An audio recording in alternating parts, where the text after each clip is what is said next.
What's happening, everybody? Welcome to Elite Encounters. My name is Patrick. I'm going to be your host tonight for a brand new premiere episode of our brand new show. We're going to do a complete live playthrough of Paizo's Blood Lords Adventure Path for Pathfinder 2nd Edition. So welcome, everybody. Yes. I also like to give a welcome out there to the Elite. That's everybody that's out there liking, following, subscribing to our content everywhere you find it, which is on Twitch. You can also catch us simulcasting on YouTube right now. And videos on demand will be up there on YouTube for you to watch and catch up as you need to. We're also going to upload all of these episodes to podcast as well. So all of your favorite podcast platforms, you'll be able to catch those when you can. If you're out there mowing the lawn or you're doing laundry and you just can't sit in front of the screen, pop your earbuds in and give us a listen, and you can catch up on the story that way. So that being said, I'd like to introduce everybody to our new cast for our new show. So we'll start over here at the very end. If you want to give us, tell me your name, tell me a little bit about you, as much as you want to tell us about you, and then tell me a little bit about your dice. Are you a person who has all kinds of dice and you have to go buy a set of dice for every campaign you play, or you just have that one magical set of dice that you hold on to and bring to every game? All right. Well, I'm Bess Wertzlion, and this is actually my first time playing Pathfinder, so that'll be a new experience. Heck yeah. And as for my dice, you better believe I bought brand new dice for this campaign. It is any excuse to buy dice. That's right. Awesome. Love it. All right. Welcome, Bess. Thank you for that. And then we'll come over here to the man in the middle. What's up? I'm Mike. Some of you may know me from the Soul Severed campaign that runs here. But man, if we're going to talk about dice, I used to be like Bess. I used to have dice for every character that I make. Now I've just kind of grown accustomed to my cool rock style dice that I have that I use for the Soul Severed campaign. So I've become more of a dice snob as I've grown into my role playing, and I have dice that I just use for everything. That one special set. They've been rolling well for you in the other shows. So unless I'm sitting in that chair, then I have a whole set of Killing Party dice. Oh, okay. Yeah. Good to know. All right, we'll move on then to the next cast member. Hi, I'm Sarah. I played Pathfinder for a while now. First time being on a live stream. Woohoo! Yeah. For dice, I bought special dice for this campaign. Heck yeah. Love it. It looks kind of like a pool of blood Yes. for the Blood Lords. And I love dice. I collect so many dice. I have too many. There's never too That's many. never too many dice. Welcome to the team, Bess. That's Bess. And That's Sarah. See, I told you they're new. It's all good. I got you. I got to save them sometimes. Well, Someone's got to be here for Yeah. them. Okay, we'll bounce right on over then to the next person to my right. Hi, I'm Jenny. I've played in both the Soul Severed and the now slightly retired Psychic Promise. And as for dice, I'm a dice dragon. I bought like 4 new sets for this campaign. And I don't know which ones I'm going to use yet. Goodness. Yeah. Use the ones that roll well. I am. I have plenty of options. All right, well, welcome to the team, Jenny. Thanks. What's up, guys? I'm Jacob. May or may not know me from the Soul Severed campaign. I've been playing Pathfinder for a couple years. I started playing 2E with you guys, but I was a 1E guy until I came on live. I am not a huge dice guy, despite what people will tell you. Cheap dice roll just as well as expensive dice. That is the lie from the devil. It's true, man. So I've got If this they're pretty, mega who bag cares? that I bought that has like 40 sets in it, and I just pick out different colors depending on what I'm playing. Usually I just have one go-to set of die. This is the first campaign that I'll actually have a separate set of dice for. So I picked up these kind of like wispy blue and whites with like the dark black and red situation for all the spooky kind of grim themes we're going to be touching in this campaign. That's a very good point. This is going to be a different campaign from our other show, from the Soul Severed campaign. This is going to be a little bit on the dark side. There's going to be things happening at this table that aren't necessarily for the squeamish, right? There is going to be themes of death, ghosts, hauntings, cannibalism, suicide, things that may touch nerves and trigger certain people. So if that's not your jam, not a problem. Check out the other shows or hang out and watch us and see, how much you can hang out. And if it's not your thing, then we understand. We're here to have fun, and if you're not having fun, then by all means.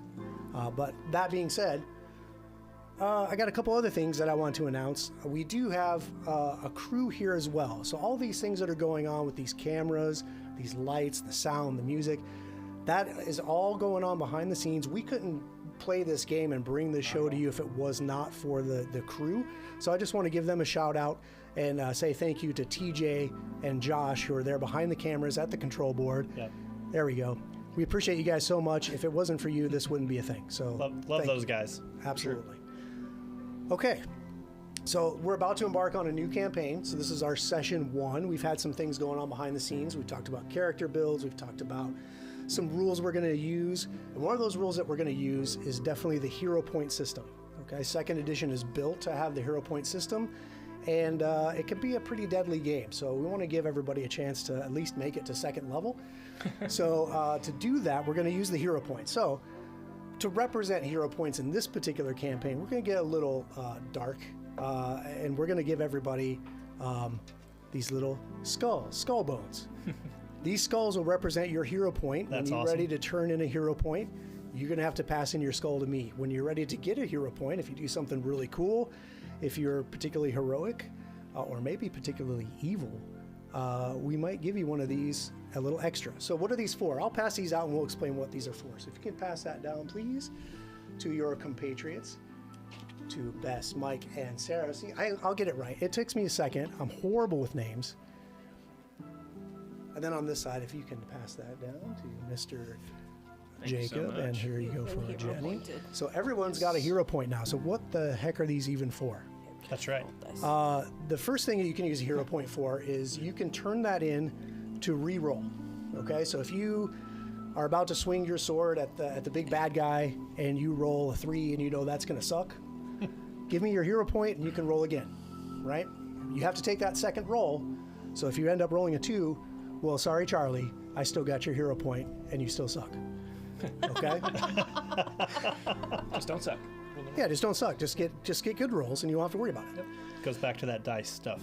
So speaking of sucking, if you want me to suck one, you can turn a hero point in to make me re-roll. If I re-roll really well and I'm like grinning evilly behind my GM screen and shit's about to go down, you could turn in a hero point and say, I want you to re-roll that.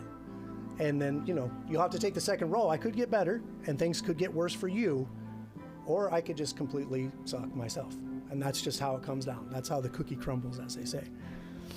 Another thing you can do with your hero points, if you turn all your hero points in, you can remove yourself from the dying condition. Okay? You will basically be up at 1 hit point and prone.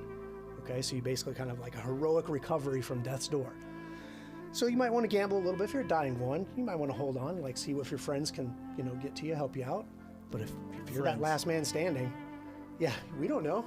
We haven't even met you guys yet. That's right. Mm-hmm.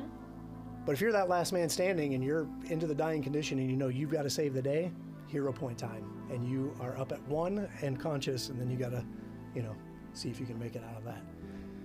So when you remove the dying condition, you have to give me all your hero points. Okay, so if you have 1, that's great. That'll do it. But if you're sitting there hoarding 2 or 3, like all night long, you've just been kicking ass and you've got 3 hero points, and you want to get out of dying, you got to give me all 3 of your hero points. Okay, make sense? Sounds good. The last thing you could do with hero points, and that brings me to the next kind of little fun thing we're going to add to this campaign, is if I pull a critical hit card or a critical fumble card on you, and you don't like the rider effect, like let's say the card is double damage and your gut's spilling the floor and you're sick in 3 for an hour, right? You don't want to take that sick in 3 for an hour. You turn in your hero point and you get out of that rider effect. You still take the double damage from a crit. Dang.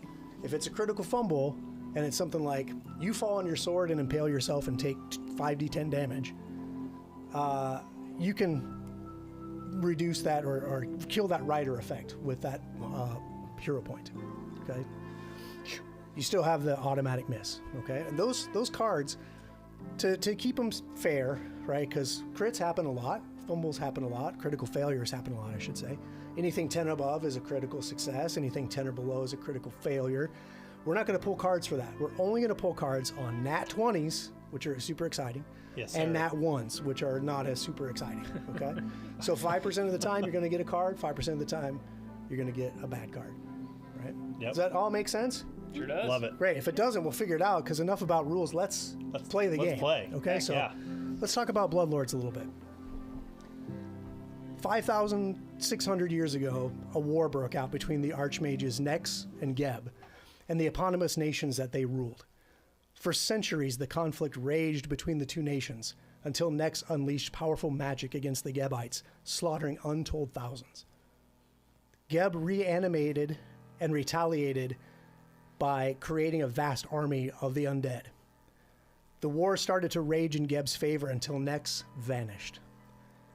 Unable to claim complete victory over his foe, Geb became despondent and ended his own life, only to return as a powerful ghost, doomed to rule over the undead nation until his rival could be vanquished once and for all.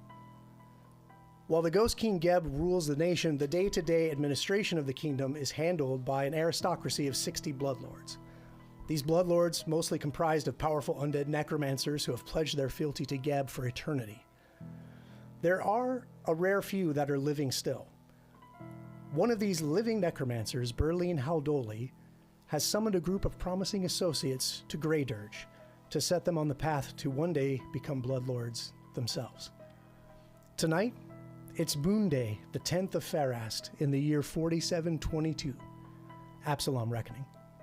Dark clouds pass over a full moon as you gather at the gates of Haldoli's Manor. Who arrived first? I think I probably did. You're hungry for this, right? That's right. So why don't you describe the man who is arriving at the gates of this manor? Stepping out from the shadows, kind of around the side of the gated manor, there is a human-looking figure, pale skin. He has long flowing robes with very bright kind of colorations on them. He always wears his hood up, and he has a plague doctor mask that he wears all the time. As you look at him, underneath the mask, he has little lenses like where his eyes are, and you can see these foul green tinted eyes that are kind of underneath this plague doctor mask. And every now and then, as you interact with him, you'll see this foul green stench inside of the mask, kind of in that lens that you can see. And he just kind of leans heavily against the side of this manor, waiting for his time for his arrival. Great. I should describe the manor itself. Right now you're outside a 10-foot tall stone wall. The stone edifice is festooned with bones of all types. Femurs, skulls, ribs are baked into the bricks of this wall, giving it an eerie mausoleum type of feeling. The manor itself sits at the very south end of the city of Grey Dirge. The city itself is surrounded by a 30-foot tall wall made almost entirely of bones. Who's coming second? I would honestly probably be there at the same time as him Okay. because I have some aspirations of my own. Don't we all? Yes. So what does your character look like as she approaches this gate? Actually, pale gray skin, red eyes, white hair, and dressed in multiple layers of gray, black, and a cloak all pulled up over her hair. She's very monochromatic. Right, and in the darkness, I'm sure you're even more blended into the shadows. Uh-huh. How about over here at the end, Bess? What does your character look like? My character looks extremely youthful, yet oddly transparent, very pale, Uh-oh. and with her hair starting to gray prematurely, looking very, very unnatural against her youthful appearance. Right. and she is looking around, curious, wondering why she hasn't been called here, and slightly hesitant about meeting others. So when you come up, do you talk to these people that are already standing here? She's gonna approach slowly and just kind of look them up and down, feeling a bit probably out of her league. Understandable. They're two very creepy people standing here already. All right. How about right here, Sarah? So, we see a tall woman with both horns and a tail, with sharp fangs, wearing red hair with a red shirt. Okay. She's very pale, and she has red eyes.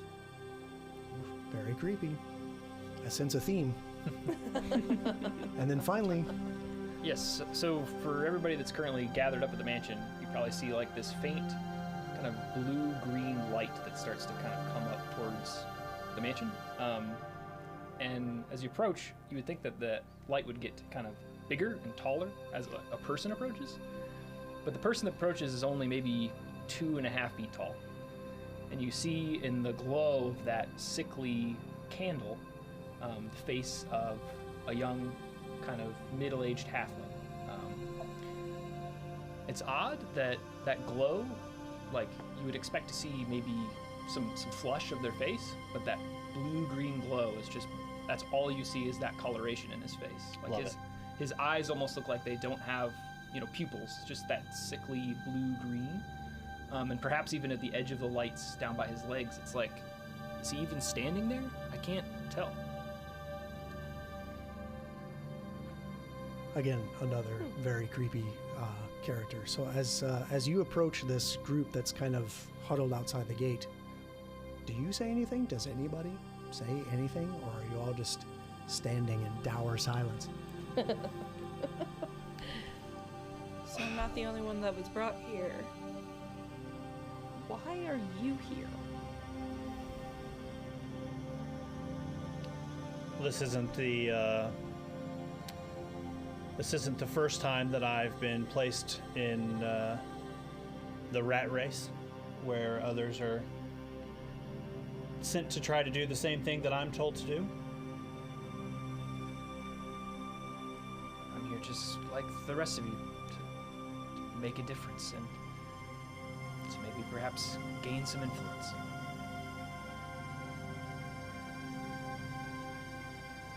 And as this terse exchange comes to a rapid close,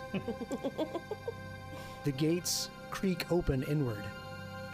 And as they're pulled open, you can just make out the figures that are pulling the gates open are hulking undead brutes that are just pulling, as it creaks open. And standing in the path as the gates open is a very thin man with drawn, kind of bluish purple flesh, very sharp teeth. It's so much teeth that his mouth doesn't even seem like it can close. And just this purple tongue kind of lolling out between the teeth, and then he recognizes he's tonguing and sucks it back in his mouth. He's finally dressed, and he says, I bid you welcome. I am Major Domo Mjörk. I'm happy to see that you have answered Mistress Haldoli's summons. If you are ready to meet the mistress, please follow me. And he starts to walk up the path towards the large manor proper. As you enter the grounds, you realize that there is a very large manor built in a slightly different architecture than what you're used to in Grey Dirge. It's more of like a red brick. There's still some bone motif, but it's not as much. And there's also some small kind of, I wouldn't really call them farms, maybe some crops that have been set up in the courtyard. And there are zombies working in these gardens, pushing wheelbarrows, dragging hose, mindlessly going about their business. And as you're walking in, a nearby zombie stops dead in its tracks, and its head turns towards you. And it starts to lurch towards the group. As the zombie turns, it gnashes its teeth and lets out a low, drawn-out moan from deep in its torn throat. The sharp creak of a door cuts off the rasping noise, and a halfling of medium height and middle age stands on the villa's front porch. She wears a yellow dress with ruffles and orange cloak that shows her hood's thrown back. It shows brownish red curly hair, and she wears a necklace of grisly charms like little skulls and chicken feet. She holds a gnarled black staff topped with a bleached pig skull, which she taps on the porch's wooden rail to keep the zombie's attention as she takes a barefoot step in its direction. She thumps the staff. Gloricina!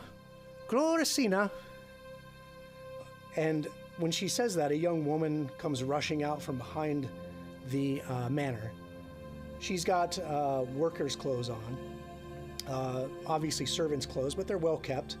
She comes running around the corner, and her eyes go wide at the sight of this out-of-control zombie that's lurching still towards you. And she starts snapping her fingers. Oh, I'm so sorry.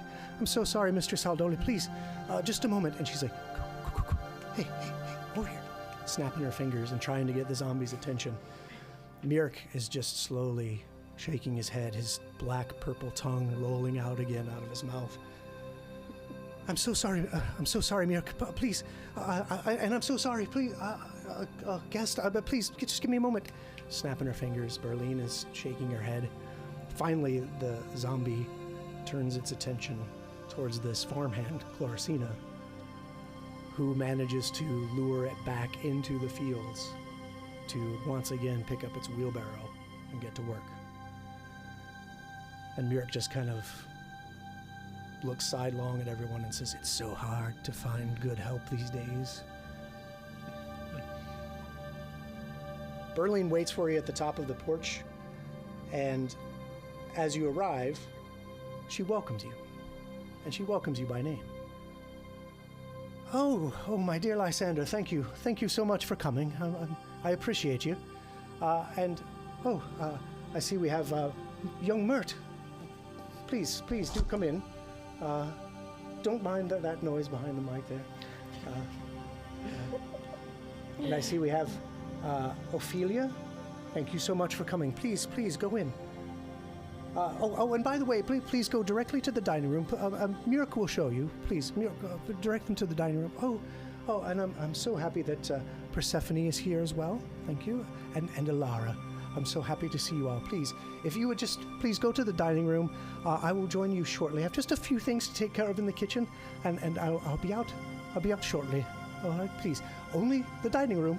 You already saw what could happen if things get out of control. And well, it just seems like these days, all of our help is they're very hard to wrangle, and it is hard to find good help these days. I'll be right back.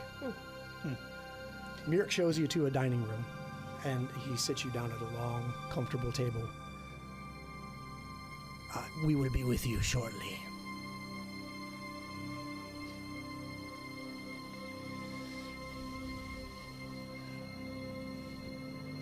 I just kind of find the chair that's closest to like the middle of the table, so I'm not at the head of the table of either side. I'm just trying to find like the middle point, and he just kind of slumps into the chair and slides like kind of down in the chair, just kind of waiting. And you can see he like looks over his mask, and that little bit of that smoke and kind of ekes out the top of the mask.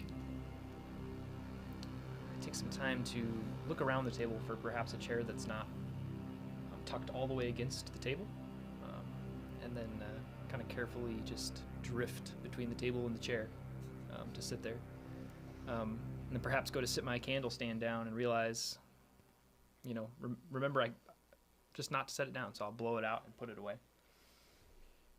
You slowly sink down through the chair. Yes.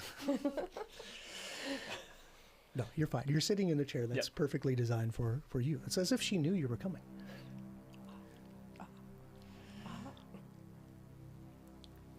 As you're sitting there, still looking silently at each other, maybe sizing each other up, a very tall, lanky skeleton lumbers by in the dining room and reaches some plates off of a very high shelf, almost too high for any of you to reach, and starts setting the table. As he's setting the table, a pair of dismembered hands skitter across the table, setting silverware next to each of the place settings, as another one is carrying a basket of silverware wrapped up in linen napkins. The skeleton leaves, lumbers out the other door, and the hands kind of skitter off the table and follow. And Berlin comes in and sits down. Oh, great.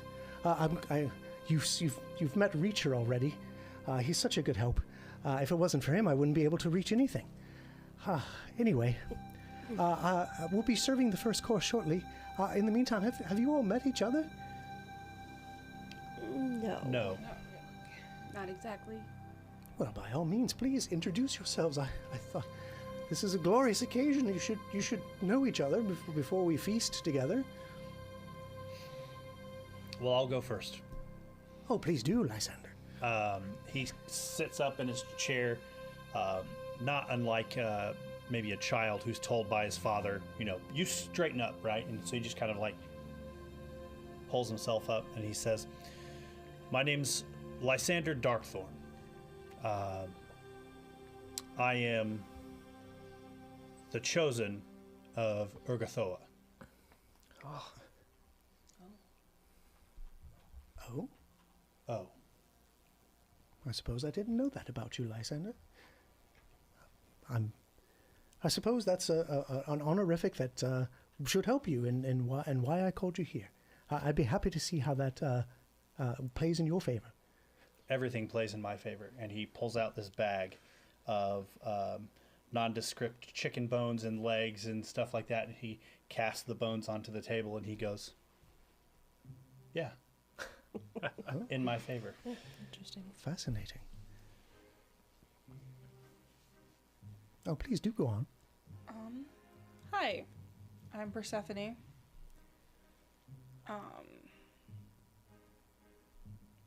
Truly just here to figure out what I need to do.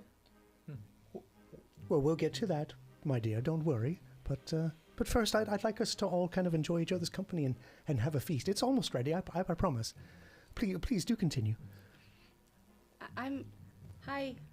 Hi, everybody. I'm Alara. It's wow, this is quite the group. It's nice to meet everybody. I'm quite the adventure already, right? Yeah. Right. Yeah. And she reaches across the table to grab a candlestick and passes immediately through it. And oh, sorry, I keep forgetting I can't do that. Oh, it's all right, my dear. Give yourself some time. Just do relax. It's a lot to figure out. Oh, believe me, dear, I know. And please, over here. Yes, I'm Mert Nellis. Nice to meet you all. Kind of caught off guard as he was kind of focusing on his plate and silverware to try to kind of start incorporating them, perhaps. So he's kind of maybe waving his hands and staring at them. Yes, give yourself some time. You'll be able to enjoy what we all enjoy. Thank you very much. Speaking of, it should be coming soon. I promise. Oh yes, I'll be checking on the kitchen in just a moment. But please. My name is Ophelia Ebenhart. I'm from the capital. Oh, all the way from Mekatar. That's quite a journey. I'm so glad you answered my summons. I have quite a I have quite a lot of faith in all of you, to be honest. But here it is. Here's the meal. And again, Reacher comes out bearing a big platter, and the little disembodied hands are running around the table, and a couple zombies, also decked out in like waiter attire, are now serving everyone. She lays down a very nice multi-course feast. So she brings out, or she has the staff, I should say, bring out a number of things. There is a fine salad. There is steamed grains with caramelized onions and raisins with stewed vegetables. A hearty stew with lamb and carrot. Baskets full of loaves of crusty bread that are, when you break them open, they're still steaming. And there is a chicken, a roast chicken, that is served with an egg and almond pie. And there are little butter dishes for to slather your fresh baked breads with butter. Man, I get tripped up on that. Okay. Anyway, bread and stuff. And as she's serving this, she's looking around the table and she's like, "Please enjoy. If there's oh, my dear, I'm so sorry. Please, Mjörk, if you could bring the bottle. Yes. Perfect." And Mjörk comes over to you and presents a goblet and kind of shows you this bottle of what looks like could be wine. And he shows you the label, like, "Does this meet your requirements?" It does, thank you. And he pops the cork and he's like, "Care to smell the cork?" I'm good. I'm not very picky. Fantastic. Anyway. And he pours you a generous goblet full, holding a linen napkin under the bottle as he pours. And then "Would you like to keep the bottle?" Yes, please. "Of course, we wouldn't want it any other way." And he plunks the bottle down next to you.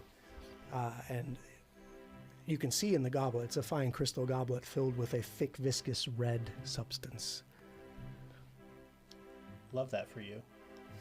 "Oh, please, any desire you have, I can certainly have my staff take care of you. My dear, would you like a glass?" Yes, please. Oh, please, Mjörk, a second bottle." And he does the same thing. He brings you a bottle and shows you the labeling and offers you to smell the cork and all of that. I'm a connoisseur. I'll smell it. Okay, so yes, it presents you the cork. "Does it meet your liking?" Yes. "Perfect." And again, pours you a nice goblet full, and I suppose you'd like to keep the bottle as well. Might as well. Indeed. He gives like a knowing look to Berlin.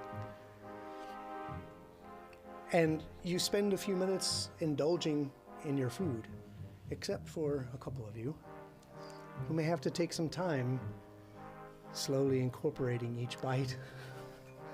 May be able to get a bite or two in as others are gluttonously scarfing down their meal. I don't know. Describe to me how you're eating and what you're enjoying, any conversations you might be having.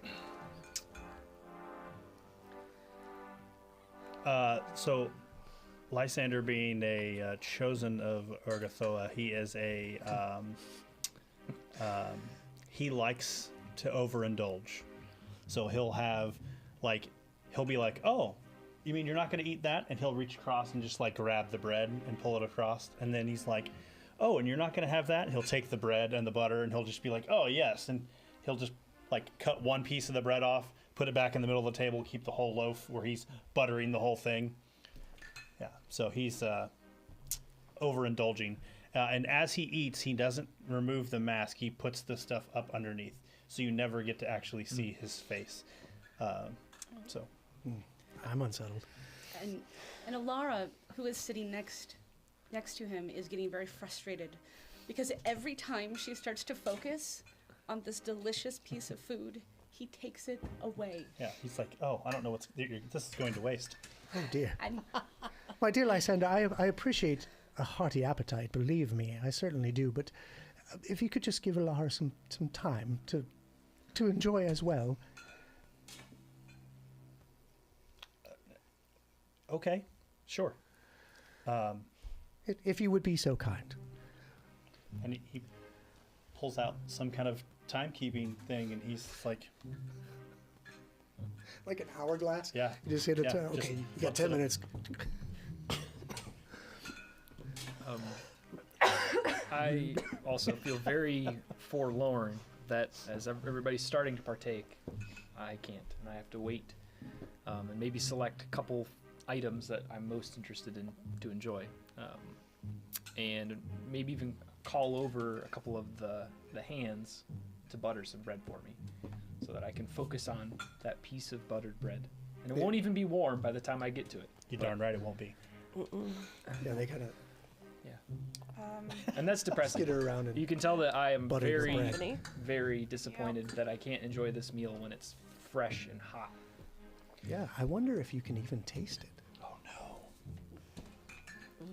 Persephone is still drinking, but she's kind of like looking at the food, kind of like, oh, I wish I could eat that again. And she continues just savoring her drink. Yep. Yes, I'm sure Lysander will definitely help you with that. But I get to partake in both worlds.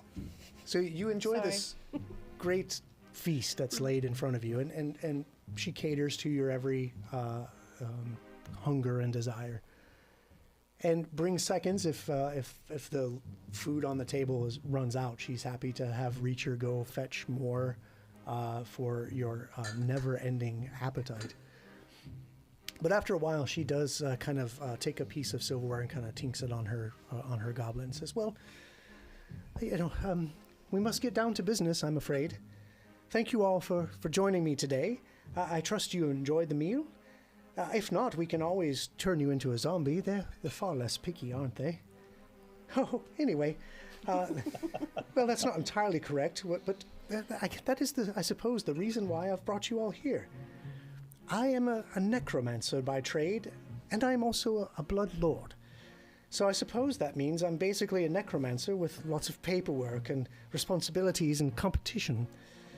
As I'm also closely affiliated with the Reanimators, one of the great factions, I am responsible for raising and maintaining the undead labor force that operates Grey Dirge's farms.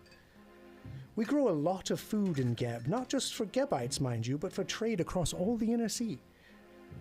I'm talking about actual people food, I mean, not food for living people, not living people as food, if you catch my meaning. Anyway, at any rate, that is not my specific business. Zombie farmers are my business. The zombies don't run the farms, they just work the farms under the directions of my charge hands. It's a difficult and dangerous line of work, but it's possible to turn some zombies into relatively docile creatures with the right techniques. The charge hands keep the working zombies from shambling this way and that. Most of the charge hands are even zombies themselves, actually, and ones that have retained their personalities and their memories, they do good work. I must say I'm quite proud of my little creations. However, in the last few days, I've learned of some trouble at one of the farms that supplies food for the people of Grey Dirge itself. Old Irga's farm. It's built on the foundations of an old stone dwelling, some kind, possibly as old as Grey Dirge itself. Well, the farm has missed a few shipments. I've sent some workers to investigate, but they couldn't get too close because there were zombies running all over the place. They were everywhere. I can't imagine any of my charge hands abandoning their duties, much less all of them, so, well, I'm afraid I suspect foul play. That's where you come in. I would like for you to go to old Irga's farm to put the place back into working order. From the sound of it, the zombies caused a fair bit of damage, broken enclosures, doors wrenched from the hinges, crops trampled, charge hands slain. Fix what you can, recover any of the food that's worth eating, and make sure the zombies can't do any more damage. I would prefer if you could keep them functioning, but if not, well, there's always more to be had, I suppose. Most importantly, I'd like you to find out what happened and report back. You should seek out Bradek. He's in charge there. He's the only living member of the workforce there at Old Urger's farm, and he's a distant cousin of mine. If you see him, you'll know him by his bare feet and his red hair. That's right. He's a halfling just like me. If he's not there, look around and see what you can find out. As payment, as I'm sure you would all like payment, I'll sign over the deed to an abandoned manor just outside the city. It came into my possession recently, and I can think of no better use for it than to reward my new friends for their service. What say you? So we're all going to share the estate? Well, yes, my dear. You all will perform the duties that I'm requiring of you to, well, earn my favor, you could say. And as recompense, I'll grant you this deed to this old manor I've come into possession of. Excellent. A landowner is something I've always wanted to be. Well, there's not much land to it, I'm afraid, but you will have a deed entitled to an estate with, well, perhaps an acre of land. I suppose that's workable. It's a start, isn't it? It is, yes. Thank you.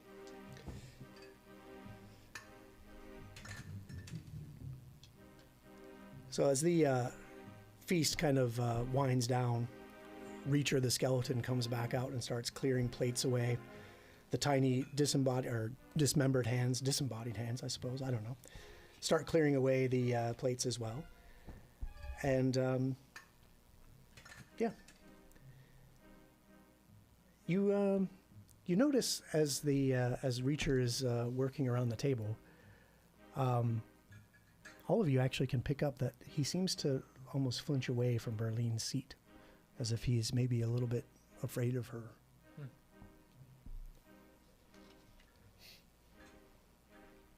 Does she have plates or food and stuff in front of her? Like, was she partaking in the meal as well? Oh, she absolutely ate as well, yes. Okay.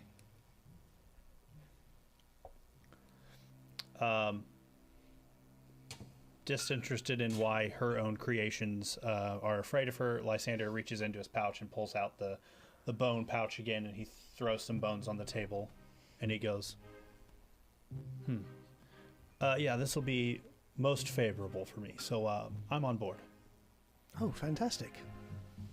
Mert, it sounds like you're in. Yes, of course. Ophelia? I'm excited to be working for you, ma'am. Oh, fantastic. Elara? It sounds like a lovely adventure. I hope so. And how about you? Might as well. Outstanding. Please, you may continue with your meal and, talk amongst yourselves. I need to see to something in the kitchen, if you don't mind. I'll be right back. So, if we're going to travel together and potentially, I guess, live together, I think we should probably get right down to the nitty-gritty. Yes, I agree. And I'll pull out kind of a ledger book. Okay, so that's 5 of us, so that's 20% equity in each. Okay, excellent. Yeah, that's not quite what I meant. Oh, When we get to this farm, if these zombies are out of control, what's the plan? How do you plan to take care of them? What do you do? well, I was a scribe, a money counter. That's what I was. Ah, yeah. So, good. You'll bore them to death, and he just kind of looks. And surely, you'll do something more interesting than count coins at him. Yerk in the corner just, pardon me. Sneaks off out the door to the kitchen. Perhaps. I mean, that's head and shoulders better than where we were. What about you? What about me? Yes. Well, What do you bring to the table? I bring the power of a god herself to the table. A god of excess and pleasure. And of undead. I know. You seem to be focusing on the excess and the pleasure. Someone else controls the undead in this place. Those are the least of my worries. But if you must, he will. The little candle that's hanging off of Mert's back. Mm-hmm. He will go. Here you are, and I'll cast light on where the little candle where the little flame is, so it will produce light, and I'll say, "There you are." And lean away from the candle. a little mote of energy kind of flies from his fingers, like he produced it like a sleight of hand out of his hand, and he flips it, and it lands right on where the candle is, and it produces light. Thank you. Excellent. That'll make reading much simpler. Thank you. You're welcome. Yes, that'll do wonders in a fight. I have plenty of things I can do in a fight. This is just a taste of the things to come. And what about you? I see a giant, what is that, kind of weapon at your side here? What is that? It's a sword. And let me guess, One sword. you, we're just going to hack the mindless undead to the ground? If need be. It's not gonna be that bad. You know, zombies, they're just like children. I was really, really good at corralling all the children. It won't be a problem. We play them a song, you know, and you know, worst comes to worst, we just kill them all. Yes, just kill them all. I do believe she mentioned in the agreement that we would not be killing them all if we could avoid it. But I suppose that's what needs to happen. We'll see. Well, What- if we can't avoid it. That's a matter of opinion, avoidance. I mean, I can do other things than just hit things with a sword. Well, that's good. I'm sure as we travel together, maybe one day we may even call ourselves allies. But as of right now, I have an agenda, and I'm sure you each come with your own agendas. Hopefully Absolutely. we can make some of them line up. Oh, look. Reacher's back to pick up the plates. Are you sure are you full of hair, Lysander? Oh, yeah. I need to be able to perform, but, you know, I've had my fill. Thank you very much, Reacher. That's most excellent. Thank you.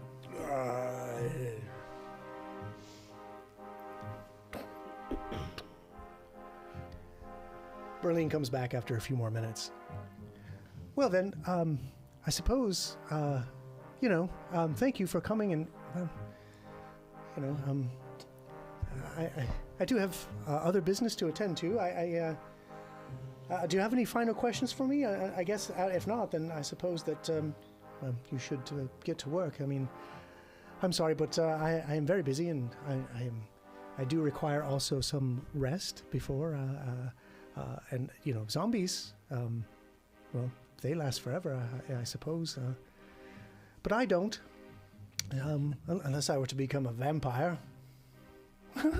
We have some options. Terribly sorry. Do you have any final questions for me? Remember, please find my cousin Bradick, if you can. He'll have to answer for what's happened.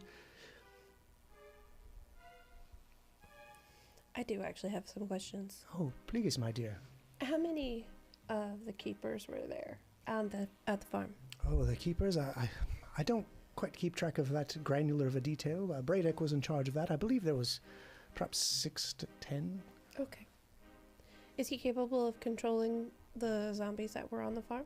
Oh, he is. He's the lead charge hand. He runs old Brada's farm for me, or Erga's farm for me. Sorry, Bradick is the guy. Erga is the farm. I keep getting him confused. Okay. I told you I'm very tired. Okay. We seem to have come to an accord, so we will go look into your... Fantastic. Oh, so please, let me. Old Erga's farm is it's about 16 miles southwest of town, so it is going to be quite a hike. If you were to leave right away, I believe you would be able to at least get there by, 8 hours. It's 8 o'clock. So it'll be about 4 in the morning, I suppose, as the timepieces say, which should give you plenty of time to get to within shelter should the sun come up. Yes, that would need to be happen for me. Yes, that's not a problem for any of you others, is it? No, of course not. No. Not at all. Well, if you're going to work at night, I suggest you take off right away. Before I go, and Murk will see you out, thank you all for coming, and also be very careful of the, there's an old bull there. I'm very proud of him. I turned him myself. Old Mosquita. Well, he's very dangerous. I would try to avoid him if you can. Anyway, best of luck. And then she shuffles out. grabs her staff and thunks it on the floor one last time. And Mirik is like, please. It's time to go. Time to go. Right, he escorts you to the gate. Good luck. And the gates squeak close behind him as those zombie brutes close them, and they clang shut behind you. And you're on the road now to Old Erga's farm. It's about an 8 hours journey southwest of town, through the foothills of the hinterlands here of Geb. And there are spotted patches of farmland here and there as you're moving down the road. Every now and then you might see a farmstead, a lonely farmstead. But other than that, it's very quiet out. Is anyone from this town? I've been here for a little while. Geb, not really. It seems eerily quiet for walking into some uncontrolled undead, unkept undead. Seems strange. Yeah, I never spent my life in the farms. I mostly stayed in the city. Yeah. Myself as well. Yeah, same. Yay! We're all city kids going out to the farm. Fun. Probably make for a good song. Are you truly asking, or are you being kind? Neither. We need to get there before the sun rises, so I suggest that we move. Of course. We should probably follow the light. So you guys start heading down the road. You don't pass any like carts or wagons or anything like that. Like I said, it's very quiet and peaceful. You do pass one of the farmhouses, comes kind of very close to the road, and there's an old skeleton out there with his hoe standing by his fence, and he's got like a sprig of hay hanging out of his jaws. And he's just chewing it as you walk past. Pinpoints of red light in his eye sockets, and just slowly. City folk. They smell of society. Oh man. And you make your way down the road. And I think that's probably a good place to take our first break. Oh no. I know, right? What? Isn't that crazy? Time flies when you're having fun. For sure. So if you guys want to take a little break, I'll hang out for a little bit and talk to anybody who wants to talk. For those of you that are out there in the land watching us, we're not really keeping an eye on chat, so we'll catch up with you right now during the break, answer any questions you might have, give some shout outs to the people who I know are out there watching already. I think I know who they are. I think I can guess on a couple people at least. So thank you everybody who's there. I'm going to pull up my chat and we'll hang out and have some conversations. Everybody can get a chance to take a little break if they need to step off, and then when they get back, I'll step off for a few, and then we'll come back right to it. Great. And we'll have some more fun.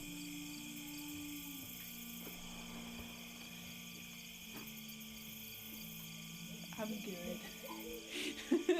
Yep. Some of us are good. Yay, look at the floor. Candid behind the scenes shots, everybody, on the studio. Look at the floor. Actually, don't look at the floor. Yeah. Yeah, we are that. Yep. I see it now. All right, I see Evil, Hi, Evil. Hi, Laura. Hi, Fear. Jesse 96, Fern Girl versus the World. Evil did give Persephone a reroll. I refunded it. Oh, okay, cool. Wait, what happened? Definitely on the show. Oh, okay. All right. Let's see. Hey, there's Seer's in. Hi, Seer.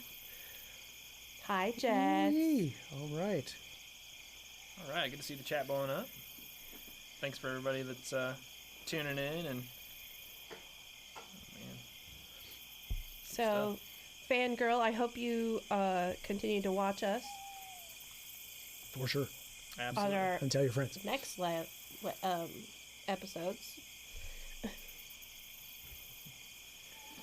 Laura, I think thanks some for of my all friends the. are. Oh, sorry. No, I you're think fine. some of my Totally friends are fine. out there. tuning in. I told a bunch of people, Great. so Yay! We like new viewers. We do. Yep. See Not so much Phoebe about you. GB's in the chat too. Hi, All Phoebe. right. What's up, Yeah. Phoebe? We are sitting at 20. Does anybody have any questions out there? Nice. Is it creeping you out? Is it creepy or is it silly? Silly creepy? Creepy silly? The Creepy. skeleton farmer was goofy, but yeah. the vibe so far That sounds normal. has though. been creepy, which is good. It's Very kind of the dark. normal thing in Geb, yeah.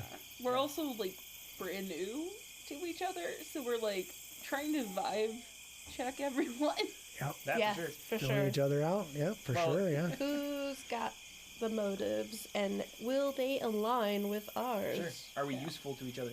Yeah. Yeah. And I think too, it's good to have like the moment with the skeleton just like chewing on a hay stem, because it's gonna like give those peaks of back to like relief from maybe some of the more heavier tones that we're gonna be experiencing for sure. You mean Yes. the stare down between Yeah. the characters? Yeah. Or like Lysander stealing my food and making me sad. You weren't eating it. I was trying. Gotta be quicker. It hasn't got too At dark least you yet. got to eat. Yeah. Berlin is a very jovial eat. person. I got Certainly. to drink. I miss real food. I was born this way. I was not. Maybe it's Maybelline. What? What was that, Overwatch? Said maybe it's Maybelline. Hmm. Evil, a vibe check is just it's feeling each other out, right? Getting to know everyone's skills. Just imagine like the A team first getting together and they don't know who's who, right? Just some guy with a mohawk and stuff. I pity the fool. That's right. Hopefully we don't have to get any helicopters or airplanes. We'll be That's fine. right. That's right. That's right. Skeletal helicopters. Skelicopter. Now I Skelicopter. feel like I need to take my character into a necromantic way, as well as the shadows. Spooky. Okay. Well, we'll see what happens at level 2 if you make it that Oh, We dang. make it that far. Shots fired already. I know, right? Sorry. I'm not that kind Patrick, of I think if you want to go take your Okay, you think so? take your break, we'll You know what? I think I will slip away for just a second. We'll hold just the to fort down get for my you. bearings, get my vibe checks out of the way. I don't know what's in that drink there you got. he'll never tell. It's true. It's just sody pop. All right, I'll be back.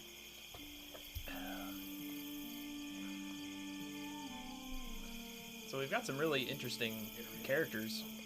I don't for know this if we want to. party. I mean, Oh, jeez. yeah, I don't really want to give too much away. Yeah, me 'cause either. I think that those aspects will be revealed as we go. I do But too. We've already learned that we have a vampire and maybe a vampire.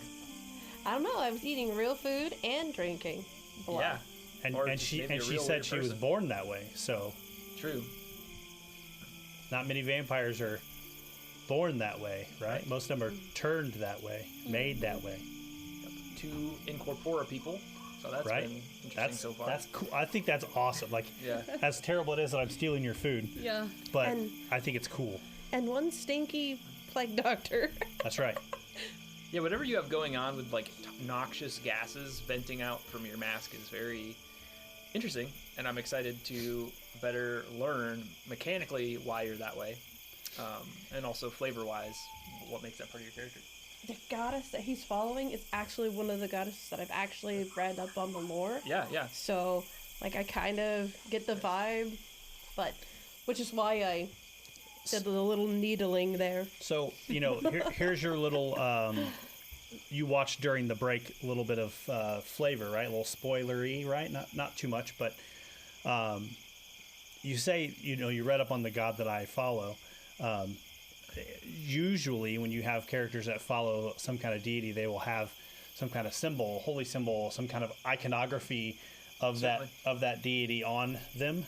Lysander, in fact, does not have any iconography of Urgathoa on him at all. The Ooh, Pallid Princess, okay. correct? That's correct. Correct. That is correct.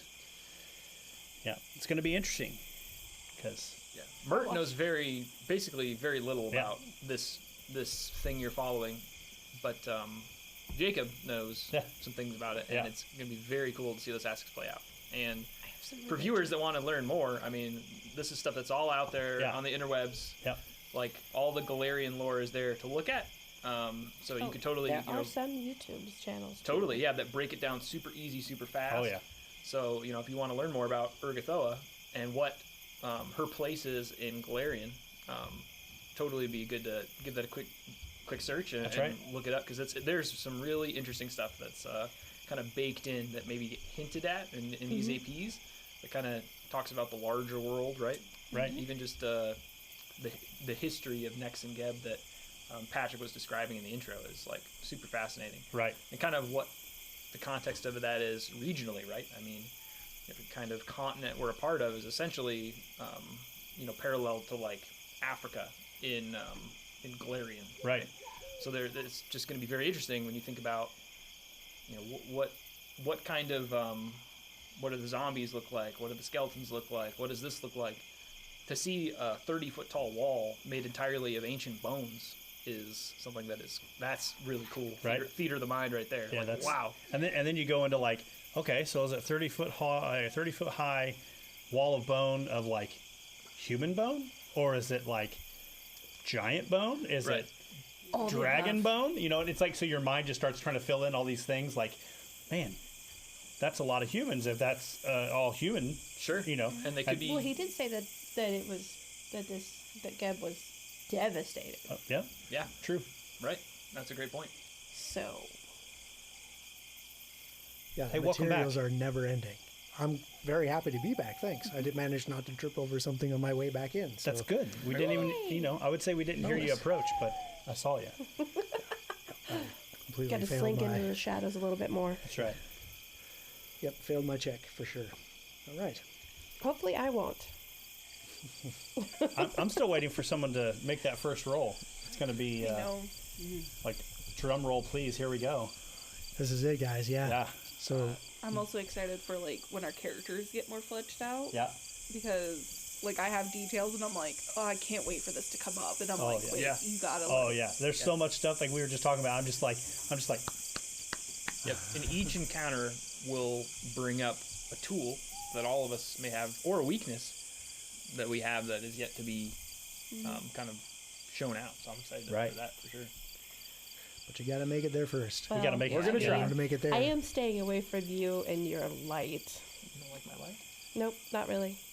You're going to have to glowy. clean out You're good. old Irga's farm and restore it to good working order That's right. for Mistress Haldoli to give you your just rewards. And then we get a manor where we can live together and hate each other. I mean, Sounds like enjoy a each other's company. sounds like a bad fraternity sorority. It sure is. Roomies. Like, I'm only interested got in diversifying random my roomies. investments. Yeah. Thank you. Yeah. Now, I don't think you need to realize also, there, Lysander, we're the only two living beings, and we're going to be living with a vampire. That's fine. I promise it's not me that she wants. That is, This all goes back to the Palette given Princess. that weird green stuff creeping out from behind your mask, I don't yeah. think I would bite into that either. Don't worry, we'll stock up on the good vintage. Hey, But you for right you now- do you, boo. For right now, you guys are We're find gonna try. yourselves back on the road That's right. to old Irga's farm. Several hours have passed. The moon is starting to kind of move towards the horizon. You know it's getting to the late hours. Anything else that you bring up on the road there, or is it just a very solemn trek to the farm? I don't. If things were to go awry in this farm and we are forced to defend ourselves, and he just kind of stops talking in that moment, and he kind of looks around and he says, "Who's going to volunteer to stand up front?" I suppose I can. It'll Wouldn't they probably just be go me. right through you? I guess, but I figured I had the light. I could kind of lead. I don't really need the light, so. Oh. Nor do I. Well, perhaps you should be up front then too. I cast spells, and I'm not really all that combat oriented physically. Well, I think that you and I will probably hang out close to one another then. As you guys are tactically assessing each other. Oh, I'm sorry. Go ahead. I think you had one more thing. I did. Alara, do you? Where I'm from, we have minstrels that will entertain and kind of make everyone feel more energetic, more in control of their faculties. Is that? Am I correct in my assumption based on the attire and the? Do you carry a musical instrument? I bet you'd like to know. No, I really didn't. I merely ask questions because it's tactical for my survival. Well, if you're chosen, can't you take care of yourself? Oh, yes. Yes. Don't worry. My survival was never in question. It's merely the survival of, I guess, our other housemates. But I suppose if we are splitting it fivesies, if one of you doesn't make it, that makes my investment just that much more, right? And I'll help out if you need. And I'll do the same. So as our merry band of adventurers bond together on their way to their first heroic adventure together. Yeah. Wow. Definitely a different feel for this. Yeah, it's definitely not we meet in a tavern and we all become best buddies. No. This is very different. And I feel bad for you guys. But you guys approach a crest over a hill, and you can see below you the valley kind of opens out. The moon has now come out from behind the clouds, and every now and then you might see a vulture still circling, passing over the moon. Down in the valley, you can see what could only be old Irga's farm. It looks like a small complex. There are several windowless buildings in a compound encircled with an old wall. The wall itself from this distance is hard to tell, but it definitely looks at least 10, 15 feet tall. Most of the buildings have kind of shingle ceilings that you can make out in the moonlight. And it's hard to tell from this distance. It doesn't seem to be a whole lot of movement going on as you approach. You continue to follow the road and end up in a low valley filled with grain fields. The crops are healthy despite the harsh climate. The road leads up to a sturdy wrought iron gate and a 20-foot high wall of weathered red stone. So you were wrong. The walls were actually 20 feet tall. I told you it was hard to tell from that distance. I love editing. Okay, anyway. Several low stone buildings stand silent around a trampled yard beyond the gate, where two human corpses in soiled, ragged clothes lie on the ground. A third one slumps in the gate itself with his arms hanging through and his head jammed awkwardly through the bars of the gate. As you approach, the head, bent at an awkward angle between those bars, kind of slowly looks up at you. Pinpoint eyes glowing in the night. One of its arms lurches and wrenches free of the gate, and the gate swings open. And as it does so, the two corpses on the ground look up. A roll for initiative. Oh. Here we go. Here we go. All right, here's what I get. My stuff. Oh, God. So excited. Patrick, Yes, sir. do you just want to, real quickly, what is initiative and what are we rolling? Oh, wow, that's a great question. So I think everybody was just approaching the farm, like just walking and looking, right? Right. So if you are in exploration mode and you're just kind of, looking around as you're exploring, when you roll initiative, you're going to roll a d20 and you're going to add your perception modifier to that because you're using your perception, mostly your eyes, to view the world and be ready for any threats. Had you been doing any other interesting actions, like maybe if you were sneaking around in the shadows, you might use, you know, your deception or your stealth or whatever to, is it stealth in 2nd edition? It sure is. Yes, your stealth. See, it's right here. I'm a 1st edition veteran, by the way. We didn't really talk about my gaming experience, but anyway. That's because you said you can go ahead and skip on over Yeah, me. no one wants to know me. I'm just the guy here to kill you. Tell you the story. Yeah. So what we're going to do is we're going to go around the table, and each of you will roll a d20. You're going to add your perception modifier to that, and then we're going to kind of compare the numbers, and whoever has the highest will get to go first in this combat that we're about to engage in encounter mode. Sweet. Right? So yeah, this is it. This is like combat time. All right, so let's. I got a few things to roll myself because I got 3 guys to worry about over here. Lame. Yeah. Don't worry. It's all gonna be good.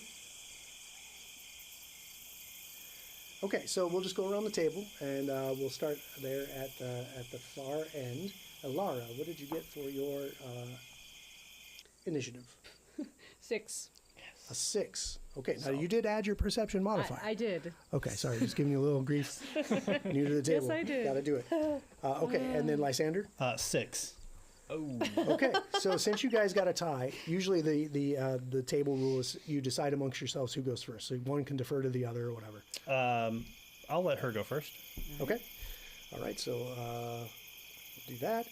We'll call you 6B. Okay, and then let's see here, Persephone. 8. An 8. Okay. These are all great rolls to start off. By Somebody the get way. double digits, please. Okay, Ophelia. 7. Yes. Yes. Yes. So we have Okay. backup characters, right? Is that You do have hero points. I just want to point that out. You have your skull bones Yeah, whatever. to keep you alive. Mert. 15 for Mert? 15. Okay, Mert's got a good roll. Yes. All right, fantastic. Okay. Well, we'll see what So, he does first. Yeah. Yeah, let me just put things in order. And as we put things in Shouldn't order, be too hard. Mert, all the monsters above us. Yeah, Mert, them, us. ooh, well, yeah. Okay. This is great. So, what I'm going to do is, we can kick in some combat music, and I'll put these bad boys on the map. And we like to, here at Elite Encounters, we use miniatures and maps. Like, we play old school, right? We're friends around the table, so we don't do the virtual tabletop thing. We put paper on the board, put miniatures on the paper, and move them around like they did in the old days, right? So, here we go. We're friends at the table. We're not friends in combat. So Very excellently painted minis as well, I must say. Oh, thanks. The guy who did that, fantastic. Yeah, I honestly. know, right? It's almost like you should have a show, like on On Wednesday? Wednesdays, maybe? Maybe. All right. Shameless plug. Okay. So There's chance. the guy that's jammed in the gate is wearing green pants. We'll put him there. He's the one that kind of lurched the gate open. And when he lurched his arm out of the gate, wrenched his arm out of the gate, it kind of swung in, and he kind of like stood up from behind him. He's got 2 buddies. We've got one of his buddies that's on the ground currently wearing blue pants. You might not be able to see that in the moonlight. And then we got this guy over here laying on the ground. And we're going to call that guy Mr. Brown Pants. Good thing he wore his brown pants. It's a good thing he wore his brown pants. Okay. And up first is the blue pants guy. So the creature that was laying on the ground just kind of looks up from his prone position and lumbers up to his feet. That is an action to stand up from being prone. How many actions do you guys get a turn? 3, and a reaction. 3 actions and a reaction. 3 actions and a reaction. Okay, fantastic. Blue pants zombie. Oh, shit. Blue pants guy. Oh no! You knew they were zombies. Free information. Giving out the knowledge, all right. Slowly lumbers forward, out the gate, right up to Persephone with her. Was your weapon drawn, by the way, when you came up to this gate? No, probably not. Fair enough. Zombie gets right up in your face and just. And it's Mert's turn. He's got to First things first, when we kind of, this sense of danger sets in on Mert, his kind of small form will start to kind of get a little erratic, and he'll start to shift back and forth, and you might hear some like whispers and screams. They're not Mert's voices. And then in his hands will materialize the sword that's longer than he is tall. That's cool. Okay. What? So he's going to start off by doing that, and then that first zombie that is approaching Persephone, he'll take a swing at. Yes. Oh no. 9, okay. We might hit. How about a 16? A 16 does connect with the zombie. Here we go. You hit. All right, let's draw some blood with the blood dice. See what we Yeah. got. Oh, this is good. Welcome to the table, baby. How about 17 points of slashing damage? Oh my god. 17 points of slashing damage, you say? Well, 3 of which is spirit damage, if that matters. But I'll Well, let you figure that out. Oh my gosh. it doesn't really, because right off the bat, I would like you to go ahead and dispatch your foe. Okay. Oh, silk. So there's Good Lord. this voice that is totally not Mert's meager little voice, just like "Ugh!" Bang, and just bifurcates that zombie, just falls apart. That's Oh. awesome. And by bifurcate, you mean it just splits in half. And just, Yeah, like a bad ninja movie. yeah. Um, Or a great ninja movie. yeah. And that's one action. Yeah. Okay. Well, I'm glad I came.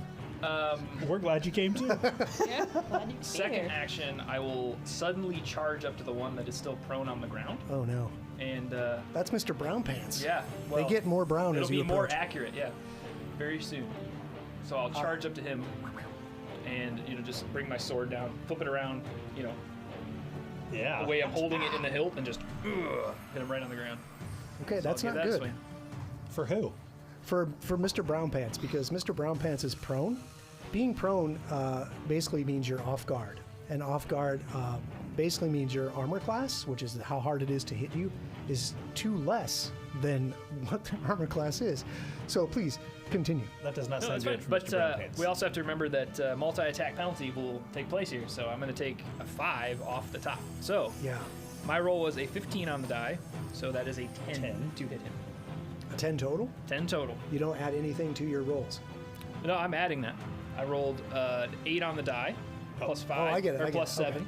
I should learn to trust the accountant, right? Totally fine. Okay. I'm quite good Probably. at my math, I swear. So thankfully, Back up. your swing just kind of chunks into the dirt next to Mr. Brown Pants, and you have missed. And that was a 2-action That's it, to yep. sudden charge. So that is Mert's turn. Mr. Brown Pants, seeing this blade like barely miss his skull by inches, lurches up to his feet.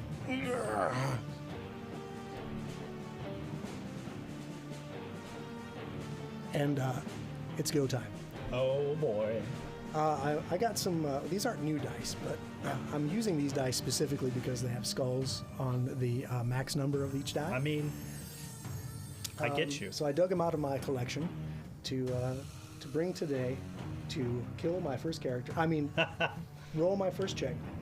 So it's just going to and try to swipe at you with this rotting fist that you can smell now that you're in the farm proper. This overwhelming kind of stench of just rot like permeates the farmland here. Here we go. Fist. Does a 26 hit you? Let me just check real quickly. Okay. Yes, it absolutely does, but it is not a crit. It's not a crit. Oh, so close. So let me just add no. my numbers again and make sure. Okay, it's not a crit. That's Oh my fine. gosh. It's a regular hit. And when we say it's not a crit, that means if I exceed his armor class by 10, that's a critical. Oh. I wouldn't have got a card because I didn't roll a natural 20, Right. sadly. But Yeah, sure, for you. well, Sadly, We'll see I'm what sure Trying to he survive, says. over here, man. I okay. already died once. Murder man? Just Don't let me murder die man? again. So that rotting flesh slaps into your ectoplasmic form and deals a lot of damage. He's doing some math over there. I don't like that. I'm doing math, yeah. 8 points Okay. of damage. And you feel the claws start to scrabble in like it's trying to get a hold of you. But it's Persephone's turn. Alrighty. I'm going to take one action to draw my sword, Okay.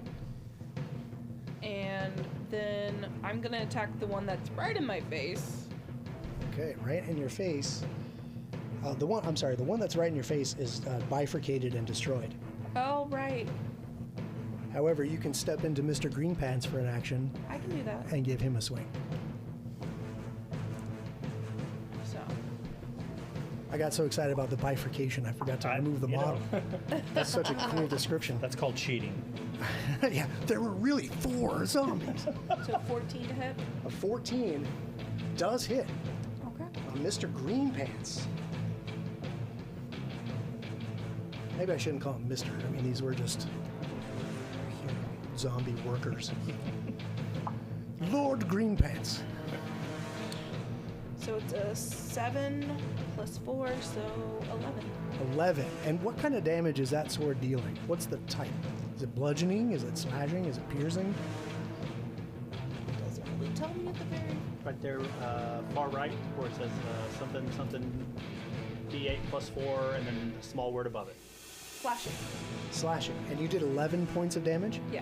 Okay, when your blade bites into the flesh of this monster, you feel it definitely connects a lot harder than what you were expecting.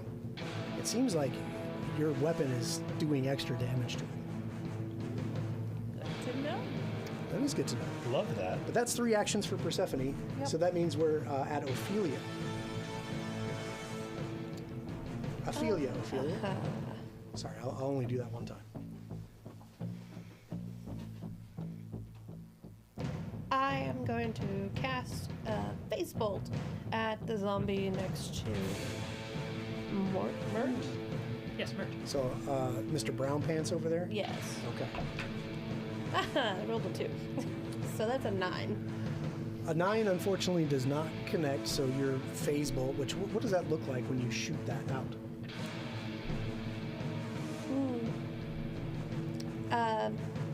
Bolts of magical energy shoot out of my fingertips. Okay. Is it like purple or pink or red Oh, it'd be black. or black? Ooh, Gross. how can we even see that? So this black dart of energy just kind of It's sizzles not my past. fault you can't see in the dark. Okay, sorry, I'm just a human. Yeah, yeah. Blasts past and like sails off into the darkness Yeah. to become one with the night. Yeah. How many actions was that to cast that? 2. Okay, so you'd have one left.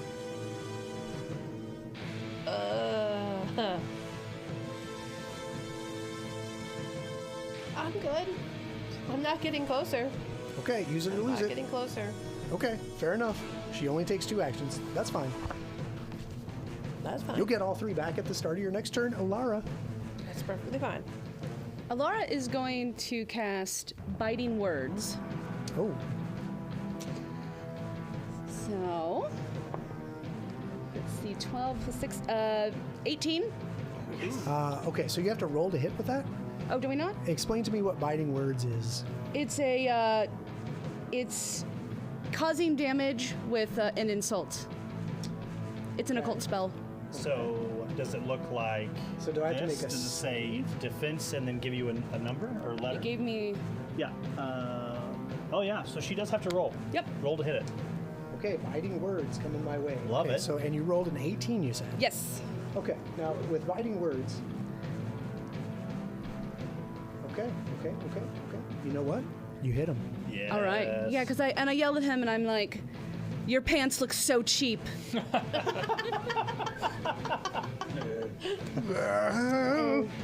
My mom gave me these pants. And it's so 2d6 damage. Oh, I love it. Okay. 5 and 5. Okay, and this is on which one? The green Oh, pants? sorry. I was going to the one nearest. Let's see. So you have one that's fighting Mert way out here. Yes. And you have one fighting Persephone. The one right fighting here. Persephone. Okay. That one that is clawing at Persephone gets, and you make fun of his pants, and he just like and just crumples in a pile of sadness and is destroyed. I love it. All right. Woo. Pile of Okay, sadness. that was 2 actions. You do have 1 left. What a killing blow. Trying to where I'm in proximity. Maybe I'll. Sorry, I'm gonna move a little closer to the one attacking the other. I guess just the one that's left. There is just 1 left, yeah. Perfect. Okay, you will get right up on it like that? Or? No, not right up on, like half the distance. Half the distance. Okay, that's important to know. Put you right there. Thank you. To the goal. That looks like half. Yeah. Personal foul. That's right. Roughing the caster. Okay, that brings us to Mr. Aggressing the caster. Yeah. I love it. Oh, Half the distance to the goal. I had to double check that because if that was like an emotional effect, Yeah, right? But yeah. this is just complete Sonic, like, yeah, I had to Super cool. suck that up. Very neat. Okay, Mr. 6B Lysander. Yes.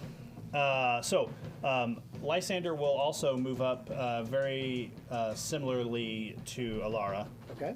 That takes 1 of my actions. That leaves me with 2 left. My first action, I'm going to point a kind of gloved finger toward Mort, and I'm going to say, the Pallid Princess, she's with you today, and I'll cast Guidance. Ooh, what does that do? Guidance will give him a +1 status bonus on an attack roll and a perception check or a saving throw or a skill check. He will choose what he uses it on, and that will last until the start of my next turn. That's very cool. Yeah, when you hit me with that light that you cast on Yep. me starts to kind of glow up a little brighter, right? Sweet. Yep. Absolutely. And then I have 1 action remaining, Right. and I will cast Shield. And so as I essentially, I point at Mort, and then I lift my arm up like this, and then this eerie, kind of green gaseous looking form of a shield just kind of forms around him, and it just kind of puts this barrier that floats in front of him. Why are you so gross? My mother loves me. Okay. Thank you very much. Somebody does. You didn't tell me in the behind the scenes that you were going to be gross. Okay. You told me to be gross. Okay, fair enough. So that's Lysander. That's all 3 of your actions. That's all 3 of my actions. That brings us to the completion of our first round of combat. Round 2, Mert. Hey, your bad guys have lived longer than 1 round. Yeah. All right, so I'm shocked. And so have the players. Yeah, good job so far. yeah, you continue to hear like these different disembodied voices, like a women's voice, a man's voice, a child's voice, an old man's voice, and Mert will just like his erratic form is that big giant sword swinging wildly, and he'll take a big swing. Actually, I don't think he'll. He'll swing at the zombie. Yep. Oh, nat 20. Natural 20. Holy crap! That means it's our time for our first crit card. Bow, bow, bow, bow. Yeah. Man. All right. Well, let me get I wasn't even expecting to get these out, so let me just get them out. Oh Shuffle boy! them up real quick. Here we go. Really? And yeah, this is exciting Didn't for have me. them ready. The die are in my favor for this combat. I That told you was the something. Pallid Princess was with you this day. Man, And oh I'm man, feeling it. Oh man. Yeah. Okay. So what kind of weapon are you swinging over there? A great sword. A So great it is a sword. slashing weapon. Okay, that's good to know because all of these criticals are going to be essentially based off the effect of that you're doing. So Sure. if it's slashing, Yep. if it's bludgeoning, if it's piercing, if it's magical or alchemical. Sweet. Right. So those categories are all going to have their own little crits. And what I'm going to get for you, slashing, is nerve slice. The target will be slowed 2 for 1 round. This is very, very bad for me. And that's on top Okay. of double? That is on top of double damage. I don't think it's going to matter. I think he's going to be. Don't He's gonna be think in the it's wind. gonna He's going to matter. be slowed for a Okay. longer. So for double damage, you have your choice. You can roll the die 1 time, add all your bonuses, and then just multiply by 2. Or if you're feeling, froggy, you can roll 2 dice. So there's some mathematical reasons to do one or the other. It's Sure. your choice. I'm cool with whatever. You just do it. Yeah, I think that for math's sake, it's going to be easier just to roll once and double it. Although maybe the odds might work out that rolling at the end of the day, Mert would point out, statistically, it's all going to work out about the same. Yes. Even with the- Okay. yes. Let me check my So, ledger. we'll give that a go. First crit. I know. So, Well, first natural 20 and first, all together. I mean, yeah. about 28 points of damage. 28 points of damage. Dude, damage 7 from on a the die. slashing weapon. This is not even fair. That's like more Sucks than to my, suck, GM. yeah, that's more than my max health. So yeah, yeah. Please dispatch your foe. Yeah, just a broad sweep and just like both of his legs come right off. Are you sure it's not at the knee? Yeah, sure, yeah. Yeah, and then That was a short stubs joke. hit the ground. Okay. Wow.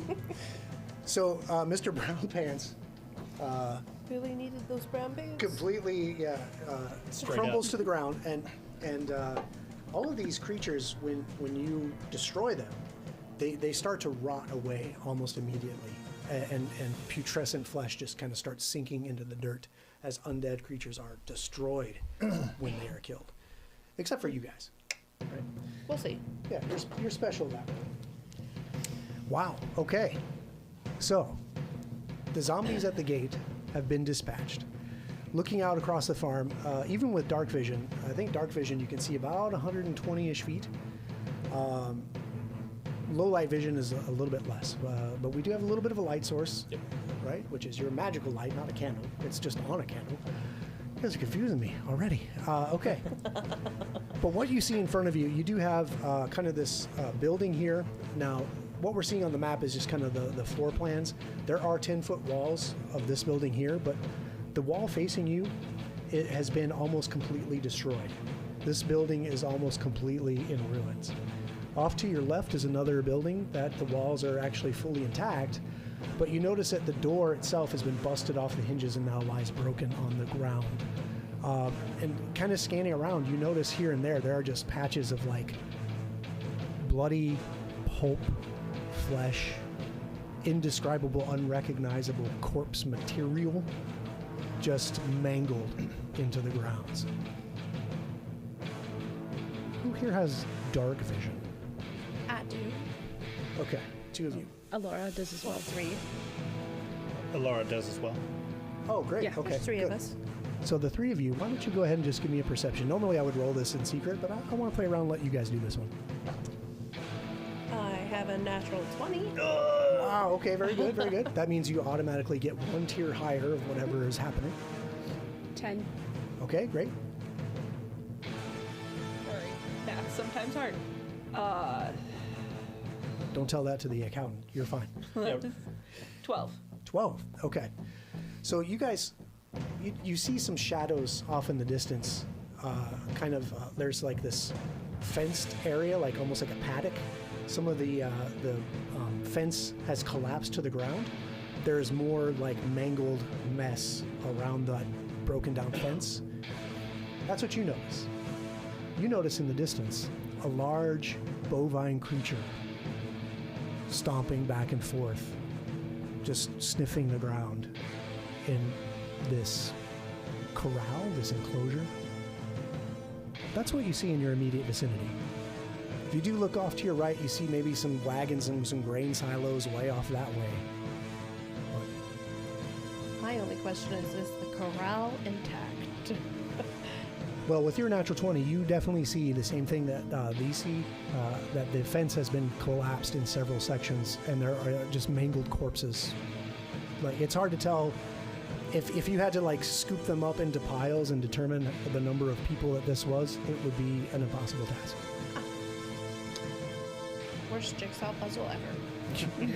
Yeah, start with the borders. I don't know what that means. Remember the bull that she talked about? Yeah. Yes. Oh, yeah. yes. Don't want to run into that. Old Mascuda. Yeah, he's right over there, and his fence is not intact. He doesn't seem to be making any movements towards you yet. Yet. Just just kind of snuffling in the ground, occasionally Would you rather stopping. go towards the left, towards the building, so we are in an enclosed area, or to the ruins, to the right? What time is it? You don't have a watch, but judging by the moon, you still have plenty of time. You probably got here maybe 4-ish in the morning, maybe 5. Dawn is a few hours away yet, because there's no daylight savings in Galarian. Thank Yeah. goodness. Thank you, I have feelings about daylight savings. Same. So what do we do, guys? How many feet away are we approximately? From that corral? Yes. Oh, you're gonna make me count. A That's rough fine. estimate. Yeah, I got you. More than 30. Oh yes, way Okay, more than 30. Okay. Yeah, probably like 80 to 90 feet, give or Okay. take. I think And this creature that she's pointing out, you notice that it's actually at kind of at the far end of the corral, still snorting around at the Chortling and ground. It's snorting and occasionally stopping to chomp on some of that mangled flesh that's been trampled into the ground. I mean, at least he's eating. I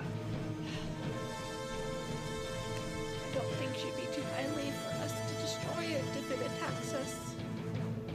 Yes, I agree. It would be Correct. best, So at this point, I'm going to sneak. Ooh, okay. So where are you sneaking to? I don't know. I'm going to go hide. Okay, Let's so to hide, you're kind of out in the open right now.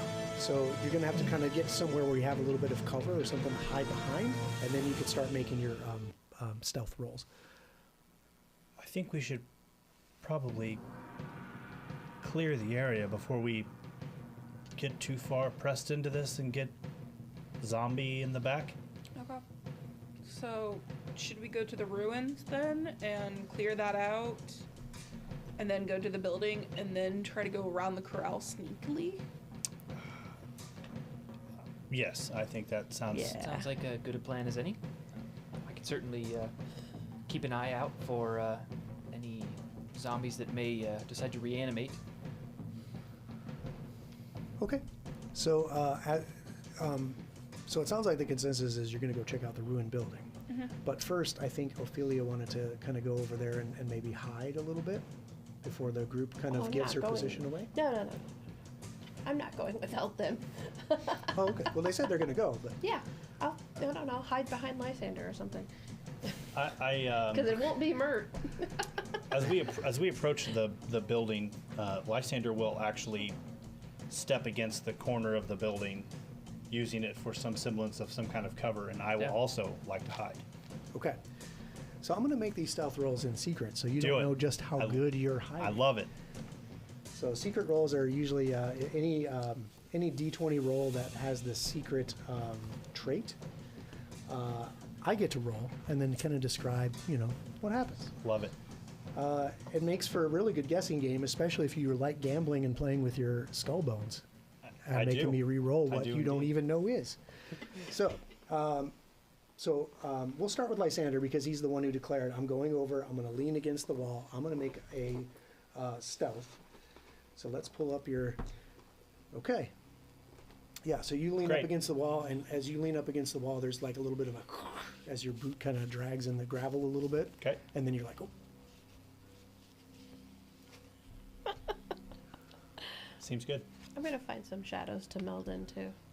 Meld into shadows. What is that? It means hide. It's flavor. Oh, yeah, okay. I thought you had like some magical, cool, a bit like, look at me. Whew. But it's really, you're just going to like hide. I mean, I kind of like blend in, but Yeah. help. Okay.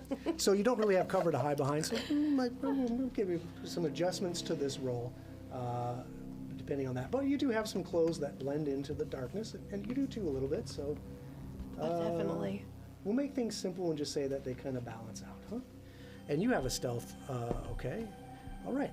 So you kind of just make yourself, I don't know, just very wispy and kind of like sneakily skirt your way over to the ruined building, looking at Lysander the whole time, get right up into the wall next to him, and you look around you and you know that the shadow of the wall has blocked the moonlight and you are completely in darkness. You feel that way anyway. I feel that way anyways. I love it. Yeah, I'm glowing. So Yeah. Yeah, he is. So what do you want to do? get right up to Stay Lysa. the No, fuck over there. Yeah, I'll stand out in the open a little bit to try not to interfere with them trying to hide, but I can't hide. Right. So are you going to make your way to this ruined building, or are you just going to kind of stand your ground and keep an eye out? I'll move up a little bit, but maybe still stay 30-ish feet away from it. Okay. Roughly. I'll kind of get a sense of what everyone's doing, and then I'll move the miniatures. That way I'm not up and down, up and Sure. down, up and down. Great. Okay. So, Elara, what are you doing as you see your compatriots start to slink off towards this ruined building? Let's see. She's. Let me see. She'll follow, but not that close. more. Okay. More from a. She's cautious. All right. So you're cautious, so maybe I'll give you a stealth, I guess, if you're trying to sneak up to the building. Or are you just going to kind of wispily float along the ground, not making a sound, as your feet don't even touch the gravel and weedy farmland here, as you just kind of float over towards your friends? No actual stealth, just kind of. Yeah. Okay, very cool. All right. And then finally, Persephone.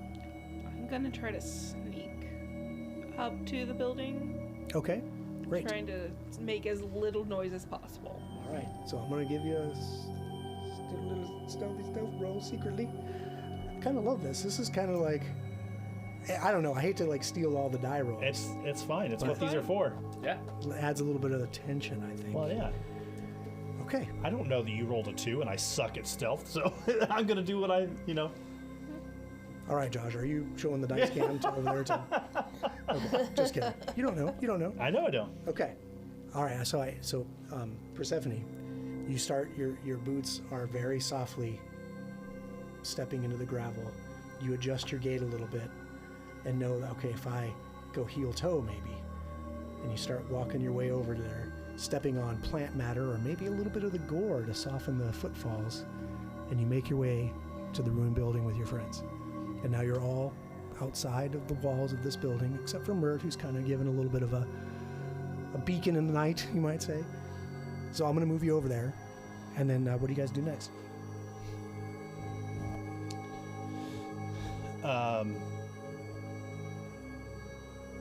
Lysander is just going to kind of wait for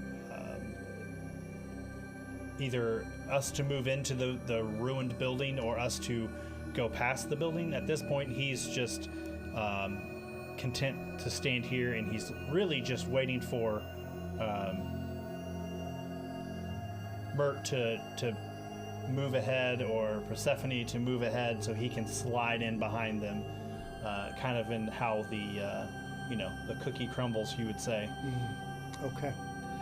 So as you guys have made your way up to this building, the north and south wall of this low brick building are demolished. The north of the building, you just now notice at the far corner over here, there is a small corpse in a dark gray cloak and leather armor, impaled to the outer stone wall with a 3-foot-long horn.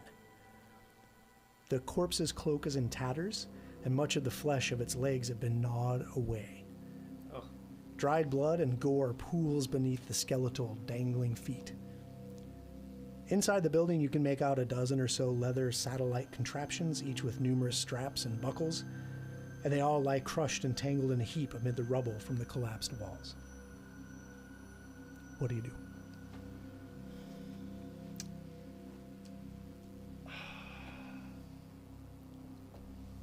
Is the corpse moving at all, or has it been zombified? So, from this vantage, it does not seem to be moving. What kind of a horn is pinning it? I'll take it out of nature. You know what?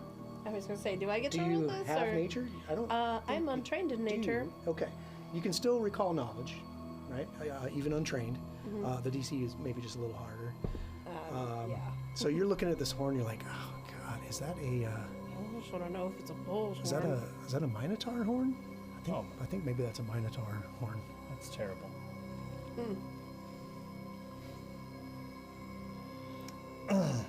This doesn't sound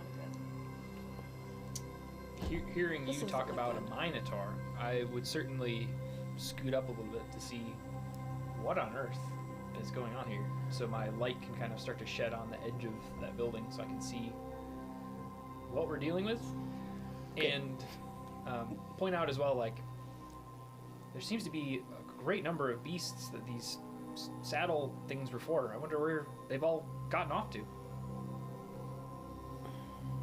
Interesting. Interesting. Is that what these are? Saddles? I hope they're not all minotaurs. They have some saddle-like components to them, but it's not like anybody could maybe use these to like mount and ride whatever these were designed for. Do you have crafting? You know, I am untrained in it. Let's see. Yeah, it's hard to tell. They're so jumbled up and kind of in a pile of tangled ruin that you probably would have to go in there and kind of peel them apart and look at them to really get a sense of what they're for. And I'm not particularly, this isn't my wheelhouse, right? I mean, I'm into books and reading and numbers.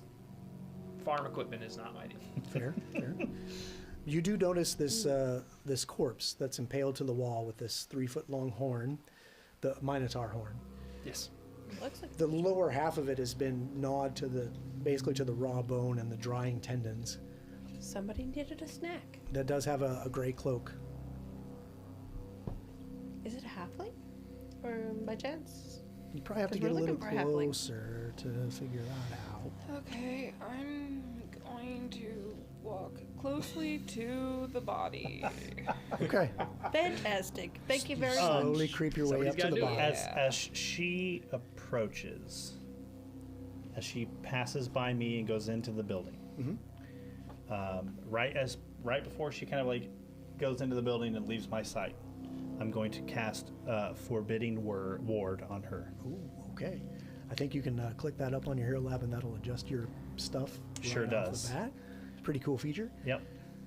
Okay. And for those of you at home, that will give her a +1 bonus to her armor class and saving throws against target enemies' attack spells and other effects. That's going to come in real handy against this Minotaur that's going to Lasts come charging out again. 1 minute. Oh no.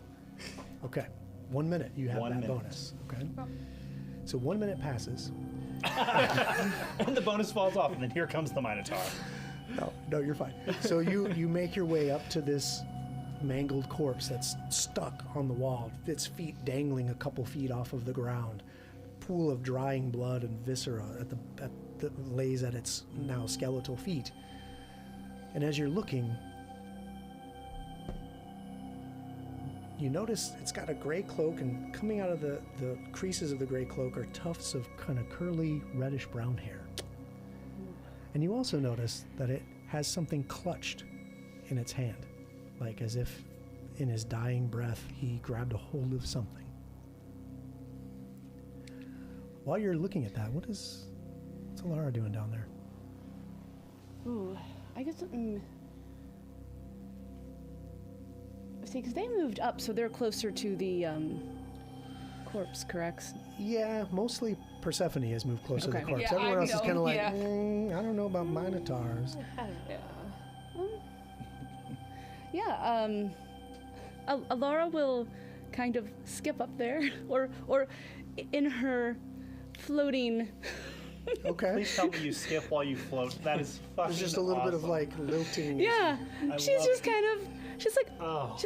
oh, and reaches for the hand to see what is being grasped. All right, okay. I love it. So she starts to reach for what you've noticed. Yeah, What do you do to that? I back away a little bit. Oh, okay. So you're like, oh, whatever. Okay, You do it. Okay. I love this. So you lilt up. You reach for this. You notice this. It's got this horrible curved horn that's drove into the stone wall of this building. You're like, oh, that's neat. You grab a hold of this. You peel open the fingers that are stiff with rigor mortis, and inside is a torn, reddish piece of cloth. with an embroidered symbol on it. Basically, it looks like a hand with the pinky finger torn off. Oh. Okay. I'm going to check his hands. Does he have his pinky fingers? The corpse? The corpse. Yeah, so you peel open his I'm curious. rigor mortis curled hands, and you notice that he does in fact have all of his fingers. They are all Okay. accounted for. Okay, then I will just I'll look at it, and I'm gonna pass it kind of among the group. Like I'm gonna hand it. I'm not gonna say anything, but I'm gonna kind of hold it up and show what it is. Does Share with- any of us share with the team. recognize the symbol? I would like to definitely look at that when it gets around to me and study that immensely. Okay. It doesn't seem familiar to you. Okay. And that then be Lysander's staring at it. Mm-hmm. Yeah, but it's a recall knowledge, so I'll roll that. Yeah, I love this for you. So yeah, it's not familiar to you either. As she's passing this around. Same thing. I'll reach for you. out to grab it, and then it'll just. Yeah. I have no idea what it is. So I was not able to kind of connect with it the way I thought I would be. Ooh, It seemed that's like an excellent point. it seemed Oh, yeah. very normal. So you go to grab it, But I can't. and you can't, and Yeah. you have a hard time. You can't even peel these fingers open. Oh, I didn't even I think about that. noticed Good this, call. And I'm like, okay. She may have been able to get a hold of the scroll. I if could she have took used. some time. Yeah, I guess Yeah. I could in time, or I could use telekinetic hand. Oh, Oh. okay. That's even cooler. Super cool. Love that. Okay. So yeah, you Dude, somebody was thinking over there when they put that on Love their it. list. perfect. Please, So please, she's passing it around to you. It's like please tell me it's like you just maneuver your hand like you're opening it, like and the hand is. Oh, I just see it in my Yeah. head. Floating magical hand Oh my gosh. that can. yeah, and you can Do my hear bidding. the knuckles creaking open in the silence. That's Yes. So yeah, none of you recognize this symbol. No? Lysander studies it for a while, Yeah. and that's basically to get a better sense. Yeah. And he just kind of is like, We definitely need to take it back with us. Yeah, well, I'll just kind of, I- I'll like fold it up and I hand it away. I don't like, I'm not carrying this, and then. I grab it and I put it in my pack Okay, great. just to bring back with us. So if we could figure out what it is, we might as well. Love Great idea. Great idea. One scroll. So this poor victim of a minotaur dangles from the wall with this scrap of cloth with embroidered hand symbol. And inside the building, there's just this leather and, iron ring tack that's just kind of jumbled all over the floor. Nothing else seems to be moving around in the building that you notice. So, Can I do a medicine check? I don't know how that would work. Looking at this to see if it was the puncture wound that killed this guy. He's probably super old, but Lysander is intimately interested in this undead that's hanging there, and that's been killed by this minotaur.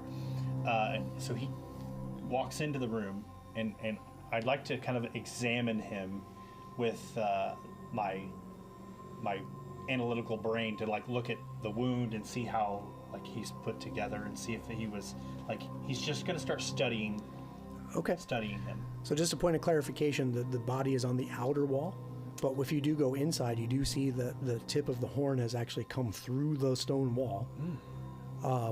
But when you go to examine the corpse on the outer wall, Yep. it's pretty clear that the horn impaled him through his vital organs, and he just bled out here on the wall. Whatever has happened to the bottom half of his corpse most likely happened post-mortem. And if you examine him, the upper half of him is still what would have been a quick.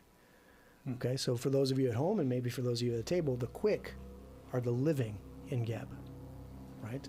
Most of the undead Gebites are referred to as the dead. And anybody who's a living person in Geb is just referred to as the quick, because your lives are quickly over. But yeah, you examining him, he was a quick. He is not animating necromantically or anything. His flesh is, got the rigor and stiffness of a corpse from maybe a few days dead. I'll just mutter under my breath, not like super quietly, but he just says, "What a waste," and turns around.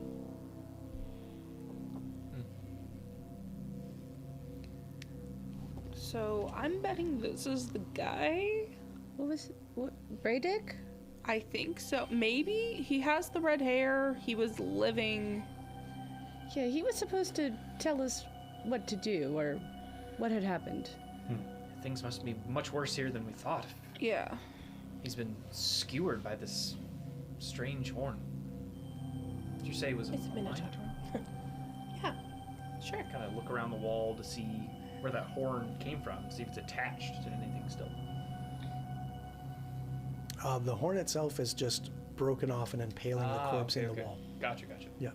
There's not like a whole creature on the other side of the wall or anything like that. No. Got it. No. In fact, the thickest portion of the horn is on the outside, and it's impaled him to the wall, and the tip of the horn is through the stone. Okay, yeah, that makes perfect sense. It was broken off. Mhm. Okay. Yeah, Yeah. He was impaled with such an impact that it drove through the wall, impaled him to the wall, and it broke off from whatever creature, jeez. this hapless minotaur that just skewered this person. Whoever it was angry. Well, if he's So it seems. if he's that dead, then though maybe it's long gone. Strong possibility. I've never personally seen a minotaur, but he seems most formidable. You did roll a natural 20 on that perception earlier to Yeah, I see did. that.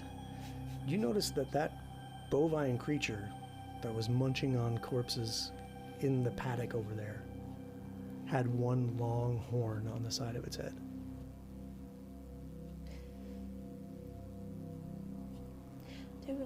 Do bulls usually have more than one horn? That sounds like a nature check.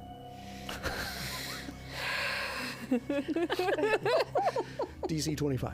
Yeah. DC 47. Good luck. No, yeah. Yeah, I think they do. They usually do in the books. I mean, I've never seen one in person, but Bunch of city slickers we are. More Yeah. logical parallelisms. I mean, I might They be do- rethinking this minotaur thing ever so slightly. they do say to grab the bull by the horns. Oh, okay. okay. Well, That feels like more than one. he's only got one over there, so I may be rethinking this whole. So maybe we shouldn't be near the ruins. Maybe we should be near the bowl. all the more reason to give him a wide berth. Yeah. Certainly I don't mean- want to mess with him if you could do this to We poor don't want to Brady. be his next snack. We didn't have to do anything to the bull to get the house, right? No, we just have to clean the whole place and figure out what's going on. I mean, she did say we have to get it back into Working order. I don't know that. We can. I don't think that's gonna. I don't think he's gonna work again. I don't think so either. Oh, She did also mention a house with a door blown off. Perhaps we could try to find that. Sure. See. I'm open to any idea that isn't being stabbed through another wall. Yeah. Yeah. Well, yeah, you guys saw that as you were at the gates and you defeated those three creatures at the gates pretty handily. To the right was this ruined building that you just checked out and found this poor corpse here that you assume is Braydick. Yeah. And you did notice off to the left was this building that the walls were fully intact, but the door had kind of been ripped off the hinges. Maybe we should check out the house and the building and see what we can find. I definitely vote for being inside a different building. Yeah. Yes. Agreed. When I Yep. do that, I'm gonna go like all the way to the outer wall and then slink along it. I don't want to be anywhere near the corral, considering seeing what just happened to this poor other halfling. Yeah. He's also been eaten. But I mean, you're on. dead already, so Yes. that's true. Dang. Okay, so Mert starts skirting back to the wall Yep. to get ready to slink around the outer wall. What's everyone else doing? I mean, I will stay pace with Mert because he has light and I need that to see. That's true. So And your light spell sheds to, like, is it 2040? It is 2040. Okay, so that when we're using shorthand to say that, it basically creates normal light in a 20-foot radius from his candle on his shoulder, or wherever this candle is. And outside of that, an additional 20 feet is kind of dim light, so it's still shadowy. So people with normal vision can see okay, and normal light, dim light starts making problems for them. Okay, so you guys both start making your way. You see your friends start making your way to the wall. What's Ophelia doing? I'm gonna follow, just kind of more out of the light. Okay, sure. How about you guys? Alara? Oh, Alara's gonna start to kind of, in her same skipping motion, start to move straight towards the house, and then notice that everyone else is moving differently, and out of respect for her team, because she herself is not feared of being gored, but does not want to cause any ill to her team. Okay, we'll get rid of that lack of fear soon. Sorry, I keep talking to myself this way. Okay, Persephone? I'm following suit, trying to get over to the building. Okay, so everyone kind of skirts their way to the wall.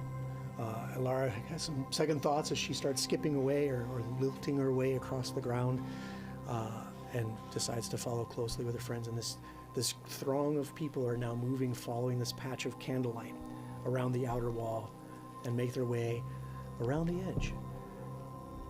And you notice that the creature in the paddock has kind of started moving a little bit north, but it's still just kind of snuffling the ground every now and then, pausing to chew or chomp on a bone that's kind of lodged in the ground, or to slurp up some remains and slowly chew on it like a cow chewing cud.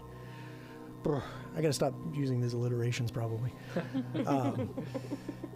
And you guys make your way okay to this other building, with the door just pulled off the hinges. Looking at the door, the hinges are definitely broken, and the door is lying flat on the ground next to the building. What do? Do you go inside? I think initially I'm going to look and see if the hinges are broken and the door is laying on the ground on the outside, what blew the door off.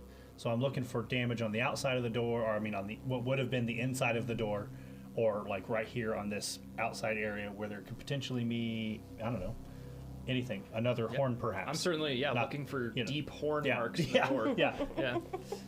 Are there windows on the home? There is no windows on this building. Okay. Right, and as you kind of crouch down and you're looking at the hinges, you're trying to get a sense of if it has been like blown off or pulled off. Just what caused it to come off the building to begin with. So I'm looking for damage to the door or damage to the building in the inside and the surroundings. Just, trying to figure out what in the world happened here. Okay. I don't think you have crafting. Do you have crafting? I sure do not. Okay, that's all right. So as you're kind of looking at this, trying to get a sense of it, you notice if you look at the hinges and kind of look at the door, you think, okay, this part of the door that's now facing up was probably the inner surface of the door. Yep. And you notice that there's all kinds of like claw marks down the wood of the door. Yeah. So I think he just kind of takes his gloved hand and just kind of methodically runs his fingers over what would be the clawed part of that door. Ugh. Sorry, I'm wincing at your creepiness. Go on. Is there 5 fingers, or is there 5 appendages that would be like a humanoid hand? Oh, I see what you're doing. Yeah, it seems to kind of fit the shape of your gloved hand. Yes. Yeah. So in general, some are bigger, some are smaller. Is it like one hand, or is it 2 hands Multiple. pawing? Oh, okay, yeah. So assume there's scratches all over it. So, yeah, whatever was in here clearly didn't want to be, and it's not too different than, me. Lysander, can you tell if that's the inside or the outside of that door? Well, based on the way this is laying, this would have been the inside of the door, and I kind of just motioned how the door would have fallen. mean, does the damage from the hinges on the door match the damage on the hinges that are in the wall? So you get a little closer to the door sure. jam to check out that damage. Heck yeah. Yeah, when you get closer to the building, you realize that this is a brick building. It's fairly sizable. The door obviously been torn from the hinges. The jamb of the door, the wood jamb, the hinges have been ripped out. And as you look inside, you can see that there's a horrible malodorous smell, but it's empty. There's just like maybe a layer of like dirt on the floor. Okay. Yeah. Also hanging from the wall is a set of kind of these leather straps with iron rings, like just kind of hanging from one wall there, just one set.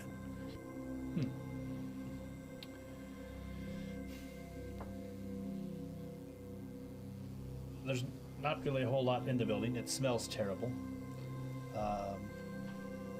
The hinges are completely removed from the building, ripped off, torn from the building itself. Something was inside and got out. Was it? Did the door appear to have a lock? Was this a prison? Or perhaps a barn with livestock? It looks like it may have been like barred from the outside, and that barring mechanism was just blasted off when the door got pushed out. Yeah. They were keeping something in here. Something that was powerful enough to blow this door off its hinges. Yeah. Or yeah. And then there's a set of those leather bardings and rings hanging on the wall inside here. Anybody else go inside?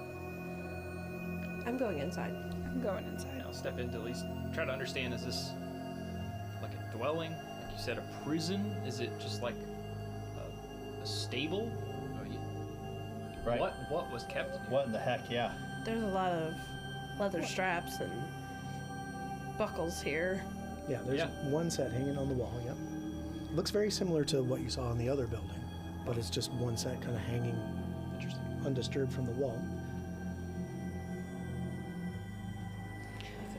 There's a lot of like a layer of dirt in here, like dirt that's What been if tracked in this and is out. where they kept some of the more unruly zombies? They did seem to have a hard time controlling the ones at the manor, let alone these workers on the farm. So it's a great point. Well, now that the main person is dead, They're presumably. They would be wandering uncontrolled. what keeps them here. Who knows? You do remember that Berlin mentioned charge hands that kind of run the farm. Right. And you would know from living in Geb, or spending a significant amount of time in Geb, that for a lot of menial tasks, you use a lot of mindless undead, like zombies or skeletons. And then you have charge hands that kind of control and guide them. So you'll have like a force, like a group that might be working like plows, or like you saw in the gardens, like a hoe or a wheelbarrow. And they just have their tasks and they go about them. And if they start to get off task, they're kind of reeled back in by a handler, a corpse handler. Right. Those charge hands that Berlin told you about are likely either quick corpse handlers or the special undead charge hands that she had created for this farm, or that were created for this farm. I think we were touching on that. If those corpse handlers were all dead, then what would keep the Corpses here. undead here then? Like, why would they still be here? And I, Well, I have a theory. I would love to hear it. Maybe because the gate zombie didn't let anybody in until we got here. Didn't let him out, so the gate never opened. He was the doorman zombie. Yeah, maybe. Arch. Perhaps. I mean, it opened when we came up to it. That doesn't necessarily mean that it would open if they came up to it from behind. That's true. So I'm looking at the character sheets here, and I'm looking for something that says lore Grey Dirge.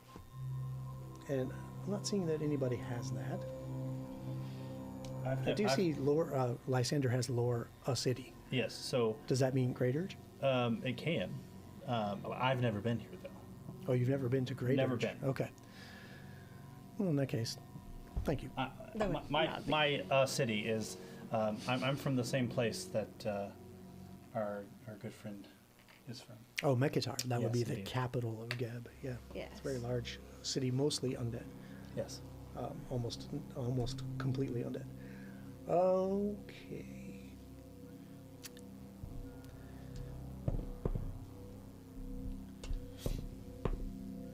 Lysander, you know with society that these charge hands are typically more intelligent undead that can be given a set of tasks and can carry them out. Similar to Reacher at the manor. Yep. You know, they didn't have anybody that was kind of telling him what to do. He just went about his business and knew what to do and could even have like some rudimentary speaking. He tried anyway. Right. But the farmhands that were out kind of doing the gardens, those would be more the mindless undead. So Sure. you know from being in Geb that you have this kind of hierarchy of undead, and that the menial labor here working the farms would have just been mindless undead, most likely zombies. Sure. The charge hands, Berlin told you, were zombies, but they were not mindless. They were capable of carrying out orders and living day to day and maintaining control of the other zombies. And some faculties of their memories and things like that, correct? Yes, they Based on what retain she was memories of them, their quick life saying. Right. before they were turned. Love that. Which, you know, the quick are a resource. Indeed, they are. One that should not be overlooked. Don't worry, we'll use you to your full potential. You should probably not speak on what you do not know. Oh boy. Right. I believe Lysander's made it clear that he's being used by another entity. Right.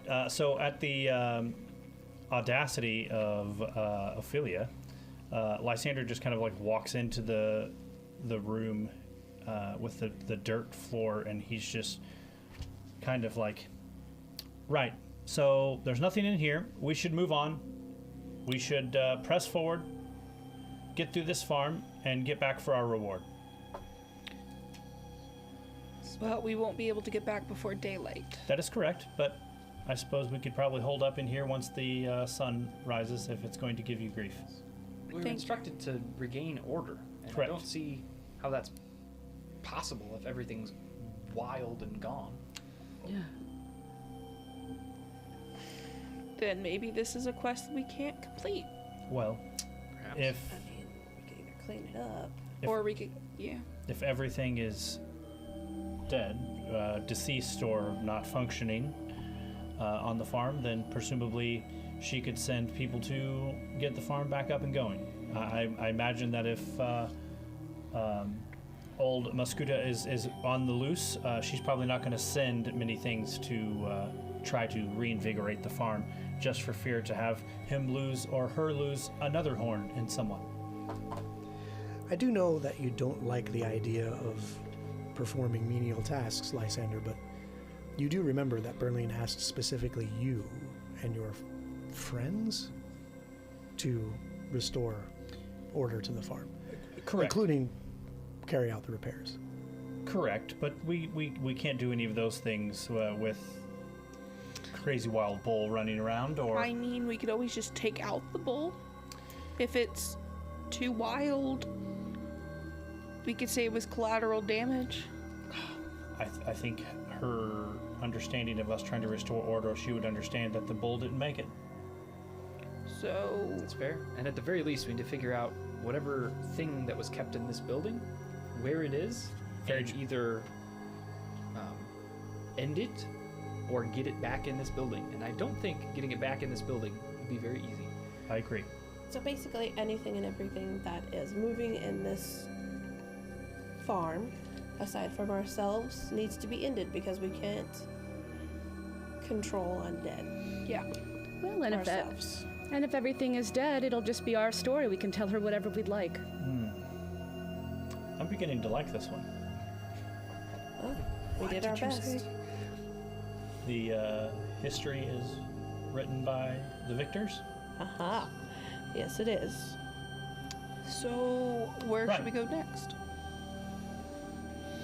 Well, Should we just get rid of the bowl now, or should we try to find others around and see if we can figure out what's going on first? I'm almost positive that if we go to take care of this bull, if there's anyone else around, They'll come to they'll us. find us. All right. Okay. But do we want to do that? I know. Or do we want to try to take care of them first? I'll consult my bones. Oh. You do that. I'll defer to you all. I think whatever we do is progress towards our goal. So, Lysander will pull out just right there on the in the dirt floor. Just pull out his bag of bones and he just kind of shakes them up and throws them on the floor. I don't know what you want me to roll for that or of any kind, but it's loosely based on his religious belief about his being chosen, and Urgathoa would not lead him into a place that would lend him to his destruction, kind of a thing. And so he's going to throw those bones and eagerly look for the answer. So this is kind of just like a personal, like a ritual or practice of yours Correct.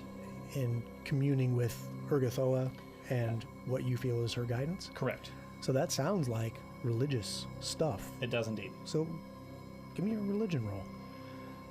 And then what do you like?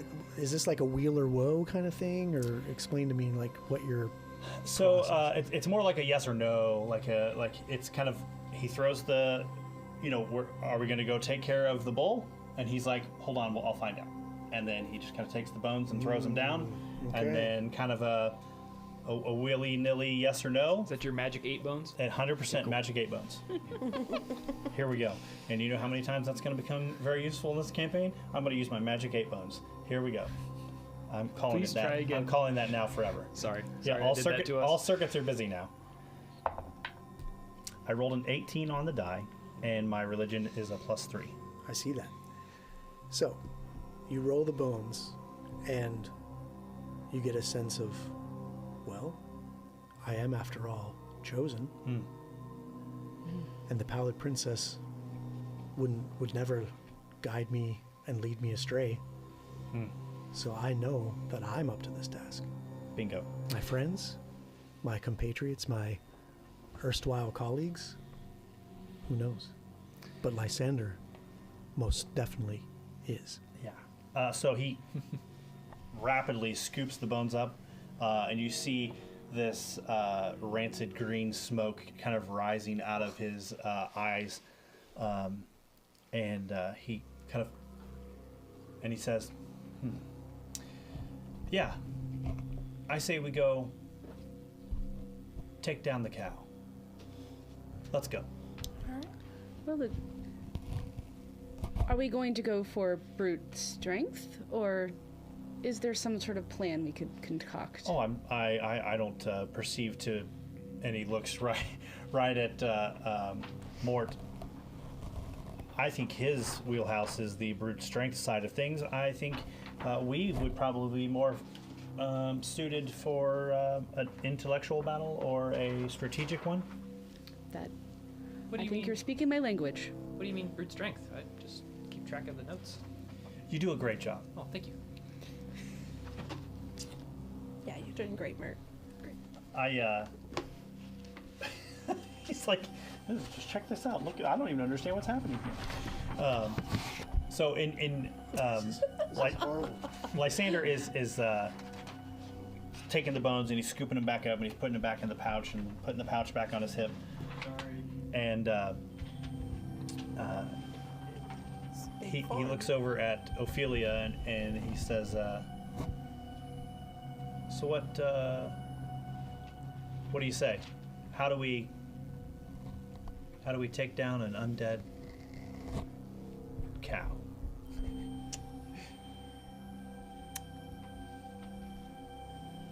Anybody have fire spells?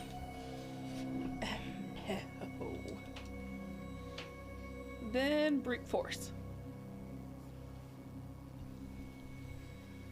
Very well, I suppose.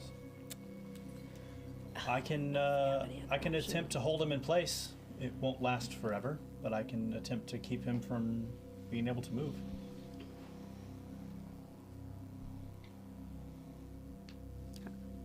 I can cause him to see a vision if we need a distraction. Very well. I might be able to make him stand still. Yes, and I'll make dubious notes in our report. Excellent. I look forward to our treasury meeting. Yes, we will have to establish some for since we are shared property holders I now. don't even listen to him any longer. He's just speaking, and I'm just like, So who's gonna lead the way? love it. I start leading the way. Yes. Sounds good. I will put forbidding ward bleep, as she approaches. Okay.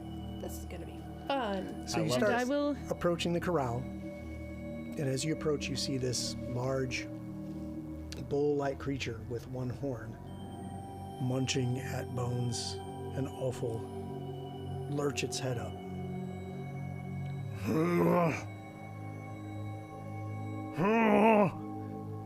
And you get into the corral. How are you drawing its attention? You want to face this thing. I have my sword out ready. I'm gonna translate undead cow. Oh look, fresh snacks. I want to speak undead cow. Oh my goodness. That's pretty close. I yell out, "Hey cow! It's time to die. Again." I pull out that little piece of red cloth. Here, cow! Here, cow! That's an action to pull that out. No, it's not. I'm not doing that. Okay. Laura, was there something specific you were Also, I held interested that. in doing?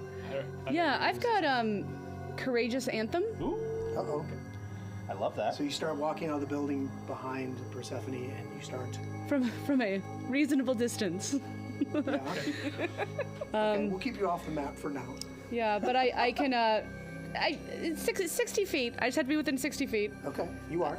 and then which gives myself and my allies +1 status bonus to attack rolls, damage rolls, and saves against fear effects. Yes. Pretty good. Okay, so she starts that.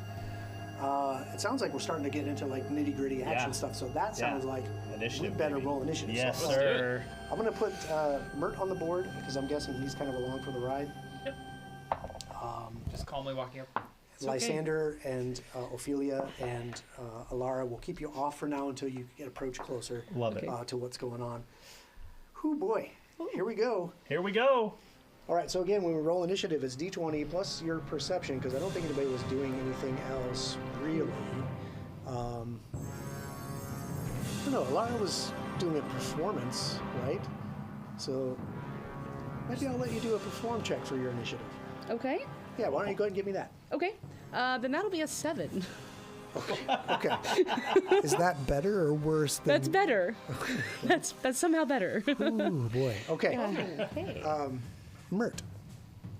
Mert is a 18. 18. All right. That's pretty good again. Persephone.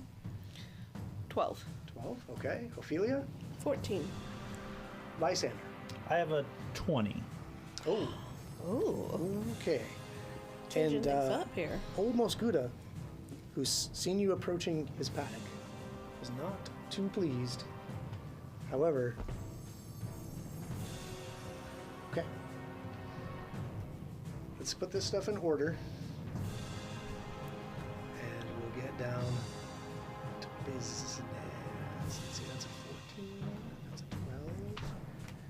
Why does he look huge compared to the models?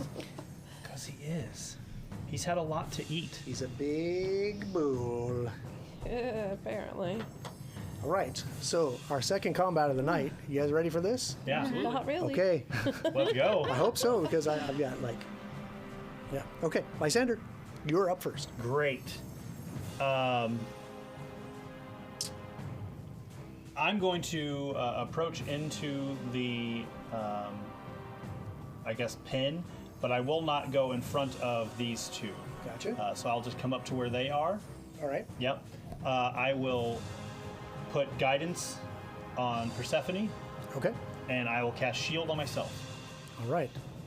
So again, that shield is that weird, Yeah. sickly He green. throws his arm up, and this like smoky green, just nasty kind of thing just floats out in front of him. But then it detaches from his arm, and it floats right in front of him like a barrier or a force field. Very, very cool. Okay.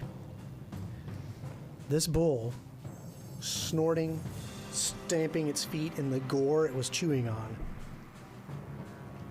spins around and is going to do a trundling gore against somebody. That's fun.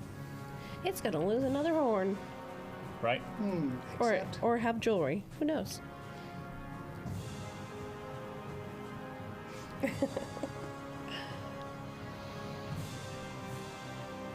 Okay, I take that back. I don't have enough speed. Slow zombies, poopy.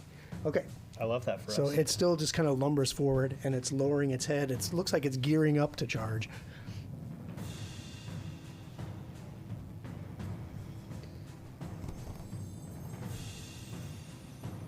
And it moves up to right there. Oh, I don't like that in my life. Oh man. Mert. He's a big boy.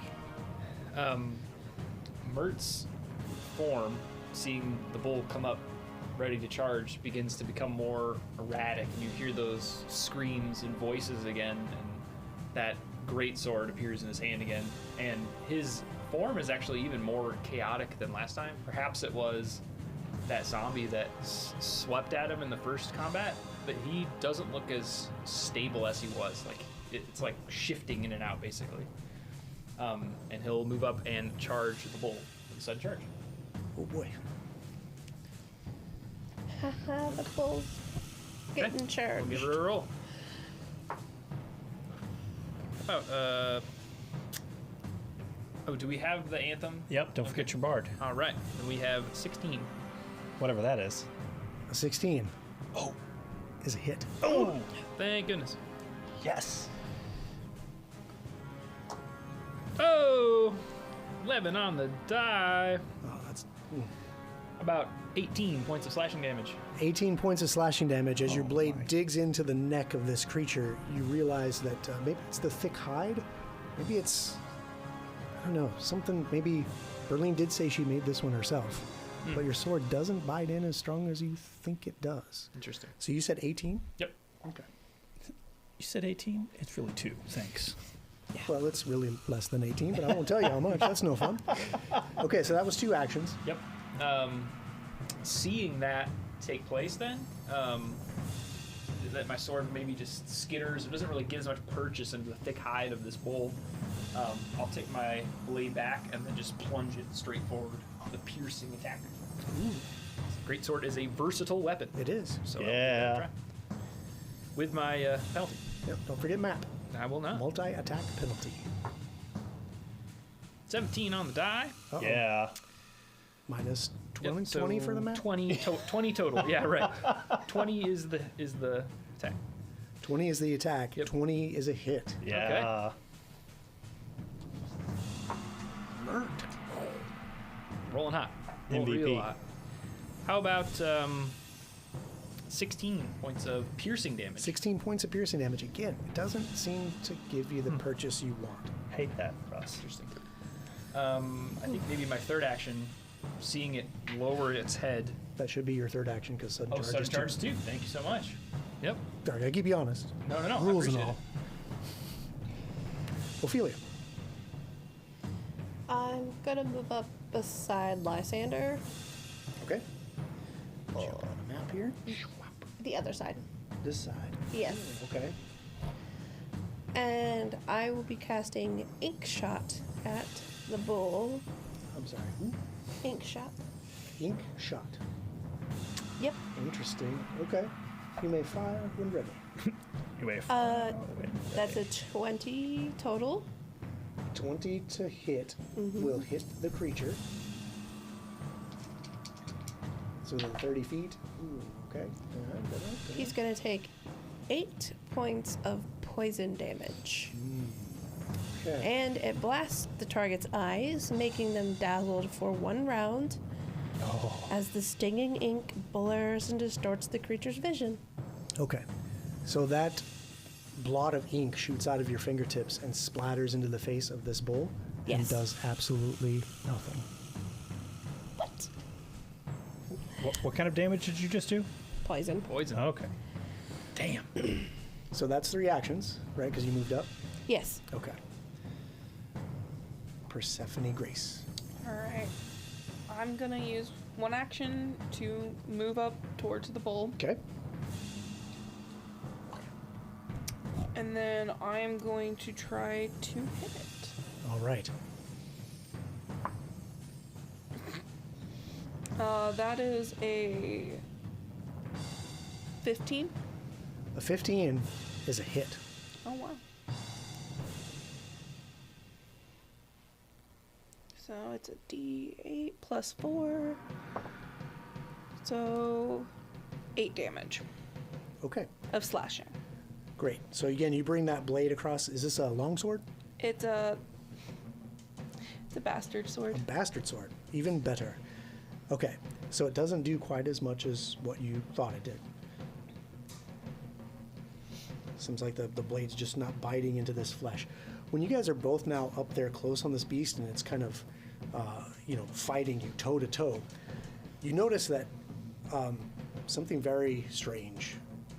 There is a scythe that is buried with part of the blade is actually sticking out one side of the rib cage of this beast, and the handle is like sticking up behind its back, like some of those images you might see from some of the bullfights from Spain where they have the thing sticking out of their back. This one is the haft of a scythe with the blade just kind of, and the tip is just kind of barely sticking out. This thing is running around with a scythe in its body. Jeez. But did the handles in its back?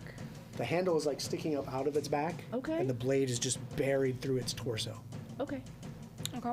I get 1 more action. Yes, you do. So I'm going to go with the macro penalty, which will be plus 4. Okay. Another 14. 14 total? Yep. A 14, No, 15. 15 total. 15 total does connect, so your blade finds purchase.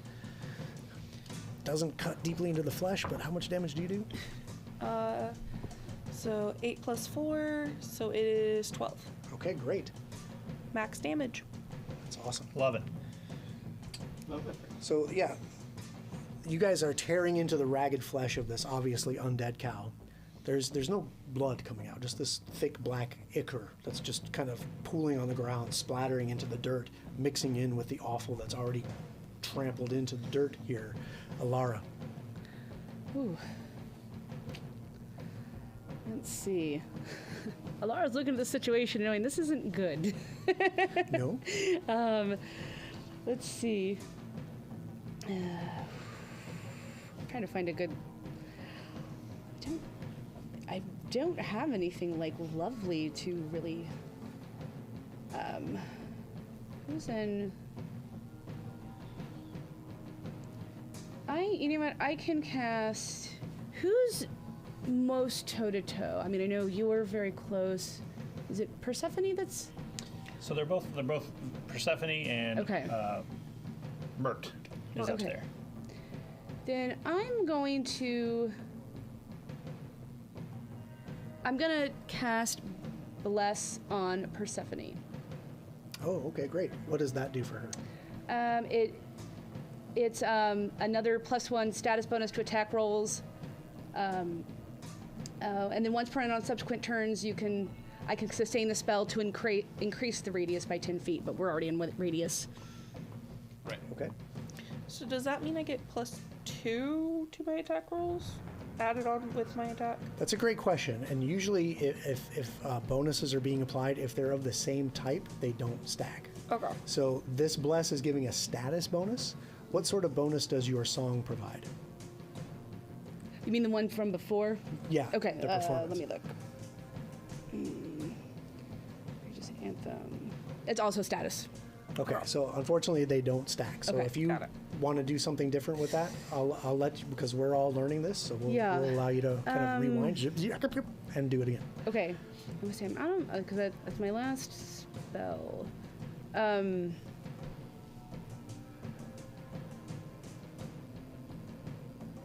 I don't think I'm close enough to cast. How far away are we? Those of us who aren't really.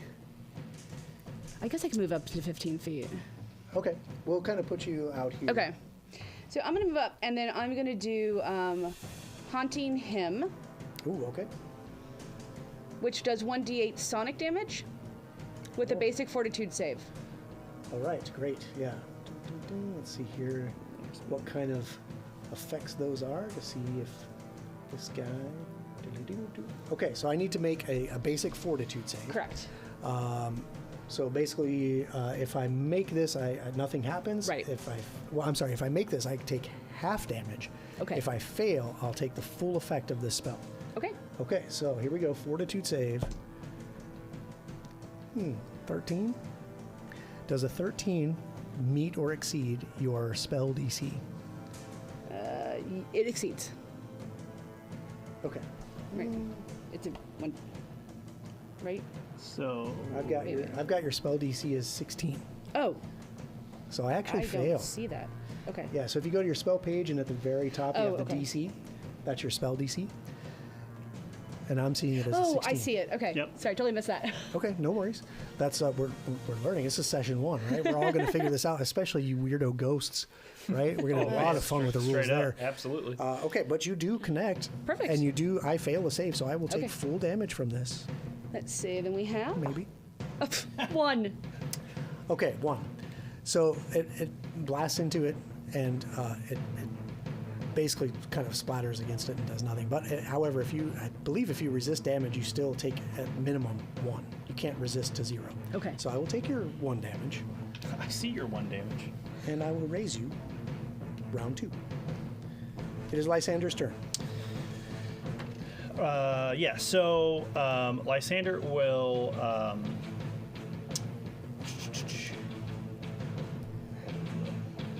is your courageous anthem, is that still running or has it faded off? It was only 1 round. Okay, great. 1 action, I will reach out 30 feet, guidance on Mert. Okay. That little mote of energy kind of transfers and floats around him, and his little light kind of glows a little bit more. And then 2 actions, I will cast needle darts at our bovine friend. Okay. Is that a save or an attack roll? It's an attack roll. All right. I rolled a 16, and I have a +7. I think that hits our bovine friend. It does, Good. in fact. Yeah. All right, so this is 3d4 Ooh. Okay. piercing damage and might cause bleeding. So,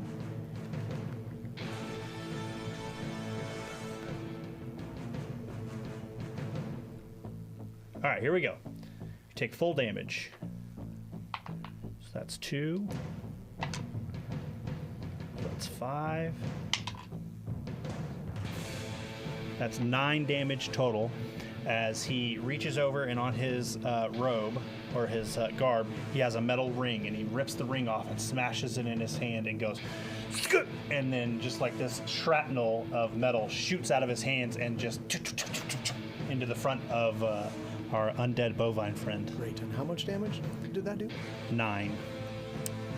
Yeah, it seems probably like none, but some of them bounce off yeah, a sure. little bit. But you do have some of them connect. Great. And that's me. So I cast guidance and I did needle darts. All right, good deal, because it is now back around to this creature with 1 horn, a scythe buried in its flank. It's got a couple targets in front of it, but this ghost has hurt me the most. The ghostess with the mostest. That's right. So now he's toastest. No. So it's going to ram its 1 remaining horn right into you. Does a 23 hit you? Does. Okay. Good boy. Oh boy. Okay, you're going to take 14 piercing damage as this horn just buries itself in the ectoplasm of your body. And then it's going to wrench its head and try to knock you off your feet. Now, When it goes to knock me off my feet, my ectoplasmic form just, the stability just totally bursts, and I fall into a puddle, and I'm dying. oh, no. Okay, so you have the prone condition and the dying condition. Dying 1. Yep. Oh boy, let me just move your little mini over here to, or your thing over here to Just dying move your little 1. mini over here to the trash can. Yeah. No, I meant to say his I little barely- initiative tracker tag into the dying column. For the first time ever on Bloodlords, I know. somebody's dying. Someone's dying. Great. So it turns its undead gaze. One half of its face is just a bare skull with glowing red coming out of the orbit, and it does the same to you.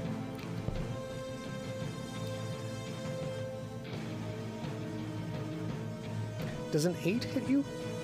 No. Sorry, I had to do some math. Pause for effect. Okay, so Mosguda just knocks Mert into a puddle of ectoplasm, turns its horns on Persephone, and now it's Mert's turn. You're dying, so you need to make Yep. a death roll. Say whatever. Yep. Give that roll.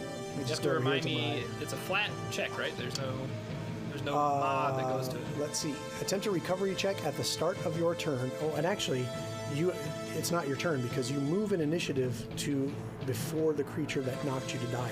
Oh, interesting. So yeah, that's one of those wonky initiative rules that happen when you get knocked to dying. Perfect. So we'll come around to you later. Yeah. But yeah, be thinking about Yeah. that death roll. It essentially makes you last. You're now at the very end, coming Right. back around. Yeah, what's left of my form is just struggling to try to reshape. Yep. Yeah. Ooh. I would say I'm sorry, but that's really cool. It is Ophelia. really cool. Ophelia's turn. It's my turn. Okay. Well, I'm gonna do something that I probably shouldn't. But I like it. why not? I'm moving up to the creature with my first move, my first action. Okay. And my second action is to cast a touch spell. Oh no. Yeah. You need to make a fortitude save. Okay. Do you have to roll to touch me, or is it you just touch me and I it's make a touch save? spell and you make a save. Saving throw, fortitude. That's Fortitude, eh? That's rude. Yeah, it is. Yes. Okay, here we Bad go. boy. Fortitude. Let me get my numbers. Ooh, okay. He says, ugh. How about a 26? Yes. Is that a success or a critical success? A 26? Yes. It's just a success. Okay. One off from Your a spell critical. DC is 17. Ooh, look at that. Fancy. Yeah. So what what I- happens when you come up and touch this creature? So, Is this what I think it is? chill touch. Okay. Siphoning negative energy into myself. It would have left him flat-footed, and if he had failed critically, it would have sent him fleeing Nice. for one round. But it didn't work, so that's not happening. Okay. Yeah, I see that. All right. That could have been really. Yeah. That could have been game over for Mosguda. Okay, so that's all three actions: moving up and casting this spell. It sure is. Okay. What happens to your hand when you do chill touch? Is there like describe what that looks Pale. It says pale darkness. Ooh. So my hand's already pale, so I guess it would kind of like shadowy when it touches the bowl. like? Very creepy. Okay, Persephone. Alrighty. It is void damage. I could just fight it like normal. Yeah, I'm just gonna keep fighting it. Okay, sounds like a plan. That's what fighters do. Yep. Fighter's gotta fight. I think that's a 7 again. That's 12. 12 total is a miss. How come? That's one action.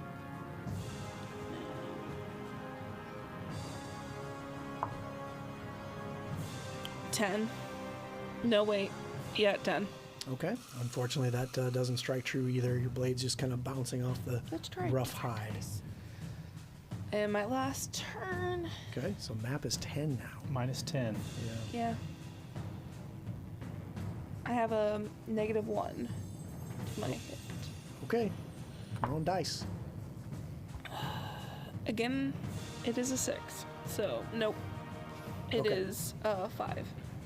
All right. That brings us to Alara. Okay. I suppose I could do bless now Yeah. for your next turn. So I will cast bless on Persephone.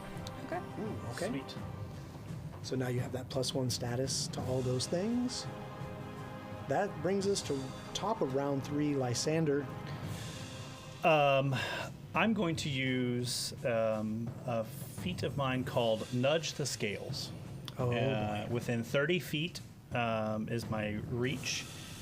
I'm going to essentially, he's going to reach out his hand in the direction towards Mert, and this tremor just kind of shakes through his hand, and you see, not unlike those undead that we vanquished earlier that kind of turned into that powdery mess as they died, but as his hand shakes and this energy starts to move through his arm, that his arm just, the skin just starts to flake off and crumble, and you start to see part of his bone and his muscle mass. Oh my gosh.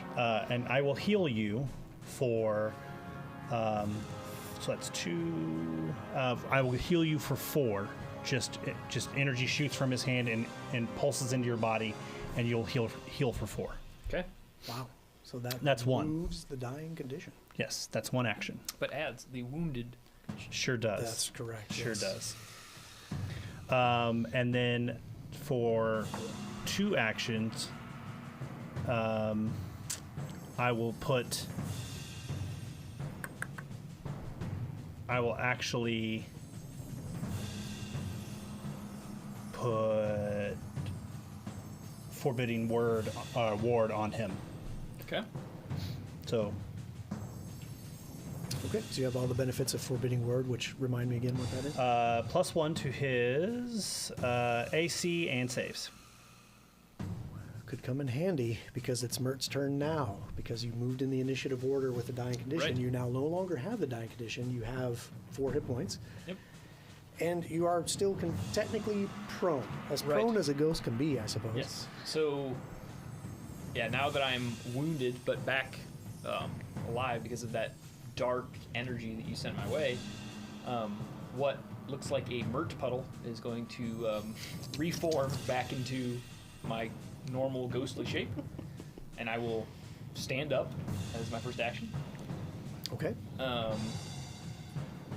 And then I will take my second action to move around behind the bowl to get kind of in off-guard producing position with Persephone there.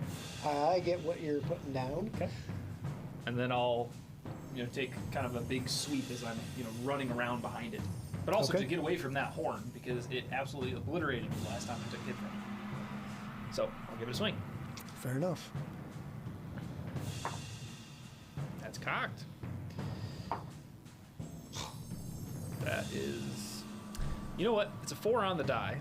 Oh, And this is probably Oh. really dumb, but I'm going to cash in I don't think my skull I don't think it's to dumb. re-roll that attack. Okay, you can pass that So skull pass on that down, on and down. re-roll that bad boy. Please First be hero more point, than skull 4. bones. spent. Skull bones. Oops. A 5. Oh, Okay, That is, that was worth a skull bone. and you gave me that, yep. so that is 13. That's. Wait a second. It's off guard. It's off guard. That's a hit. Which, All right. which if you're off Hey. guard, we explained earlier, it's -2 to your Minus AC. 2 to the AC. Yeah, so we're Yeah. starting to lock down that number, I think. Get ready. All right, 8 on the die. Oh no. So that is. That's right, isn't it? Yeah, 15 points of slashing damage. 15 points of slashing damage. Oh, Do it. sorry, no. Can't do it. Damn. Still standing. Yeah, me too, kind of. Sort of. Oh, Mr. Mert. You've put such a hurting on this cow that Mert brings the hurt. his only recourse is to Mert. do the same. So he kind of spins around in place and gores you with that horn.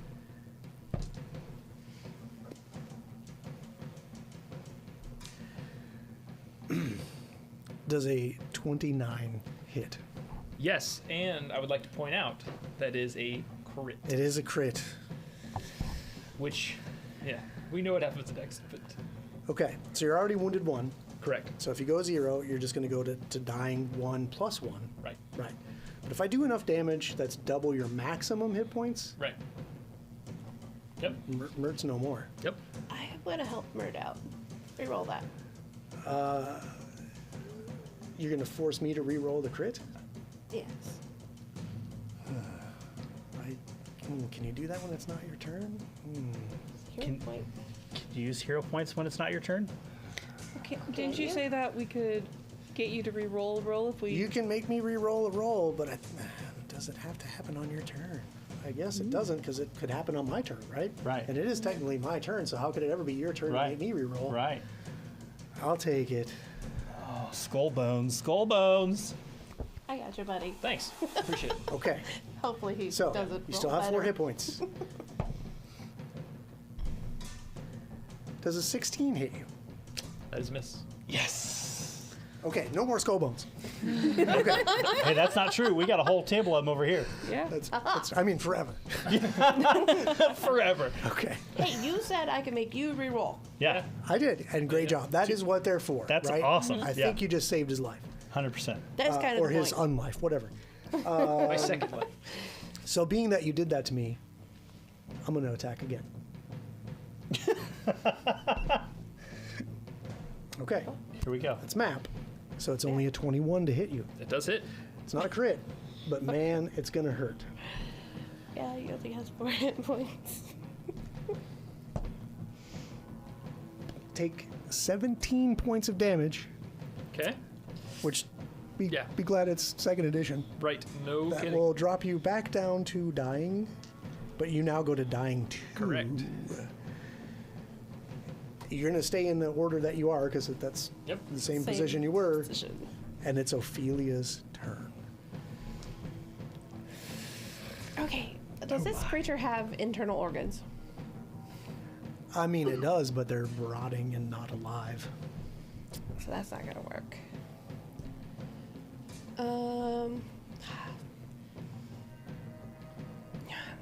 Gonna cast Chill Touch again. I'm gonna reach out and touch a bull. Love Okay. it. So Fortitude save. Reach out. Okay. It was in everybody's head, right? Oh, yeah. Okay. Fortitude save as you try to chill touch this undead cow. Natural 20.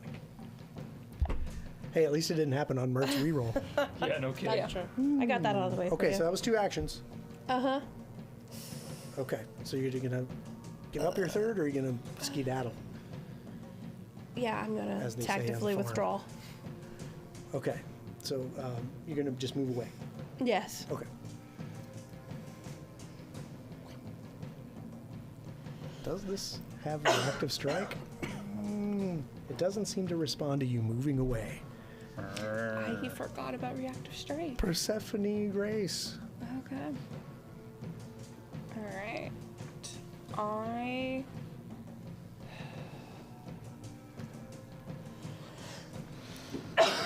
I'm just gonna keep rolling. Yeah. All right. It's toe to toe. It's a critical fail. It's a 1. Oh. I'm gonna re-roll it. I have Okay. my 1. Okay, why not? Skull Yeah, bones? there you go. Sure, Breaking the that's bank what they're here, man. for. Yeah. Natural 20. Yeah. Around. All right. Yes. That's amazing. Okay. Love it. So 29. That certainly is going to be a critical hit because, Yeah. a 20 turns your success into a critical success. For sure. Let's And let's draw one of these do it. cards and see what happens. Love that. Stephanie Gray's slashing weapon. Yep. Okay. Wide open. The target is now off guard until the end of its next turn. All right. So you just dropped his AC by 2, and you do double damage. Alrighty. That's how you boop the snoot. Yeah. Yeah, bad boy. 4 plus 4 is 8, so 16 16 points of damage. slashing damage. Yes. Slashing damage. Take off on it is a crit. So I add on some. You actually do 22 points of damage Oh to my this boy. gosh. And you may dispatch your foe. Yes. I jump around and I slash off its head. Decapitation! Take it Yep. down. And that one horned bullhead thuds to the ground, and the body kind of lurches for a little bit and collapses, and thick black ichor just spills out of the wound you created, and the lights go out in the sockets of its eyes, and Mos Gouda is no more. Just because he was most bada. Wow. What a swing on the hero points, right? Right? What a comp. We had our first dying condition. Oh, we're not done. What? Yeah, We're not he's still done. kind of. Oh boy. I'm sorry, Ilara. Dying. We got somebody dying over here. We can't go into like story mode. Let's finish this out. Oh goodness. I'm like, do I have anything helpful for somebody who is dying?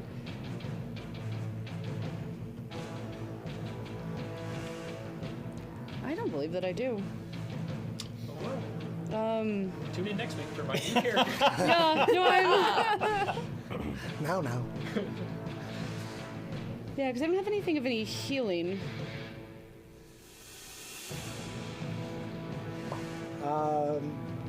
I've used my spells. I've used my focus spells up. I've used my spells up. I'm just down to cantrips. Okay.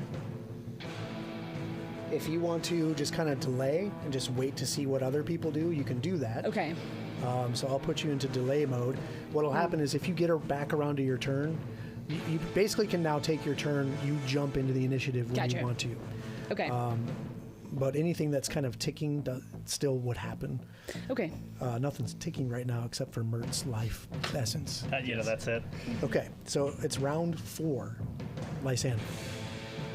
Seeing Mert essentially just fall apart back into a puddle, Lysander will kind of unceremoniously, irreverently,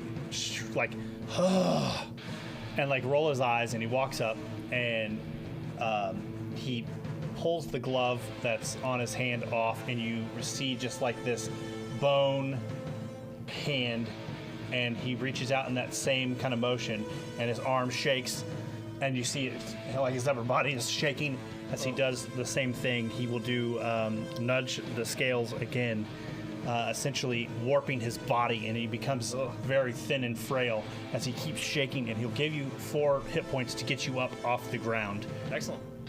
So I am now wounded 2, but I am at 1 hit. And I am at Cursebound 2. Yes, you are. So real quick, tell people what Cursebound means. So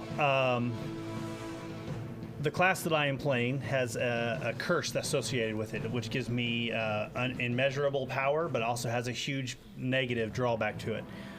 Cursebound 1. So when I raised him up the first time, I gain weakness of 2 to vitality and void damage. Ooh.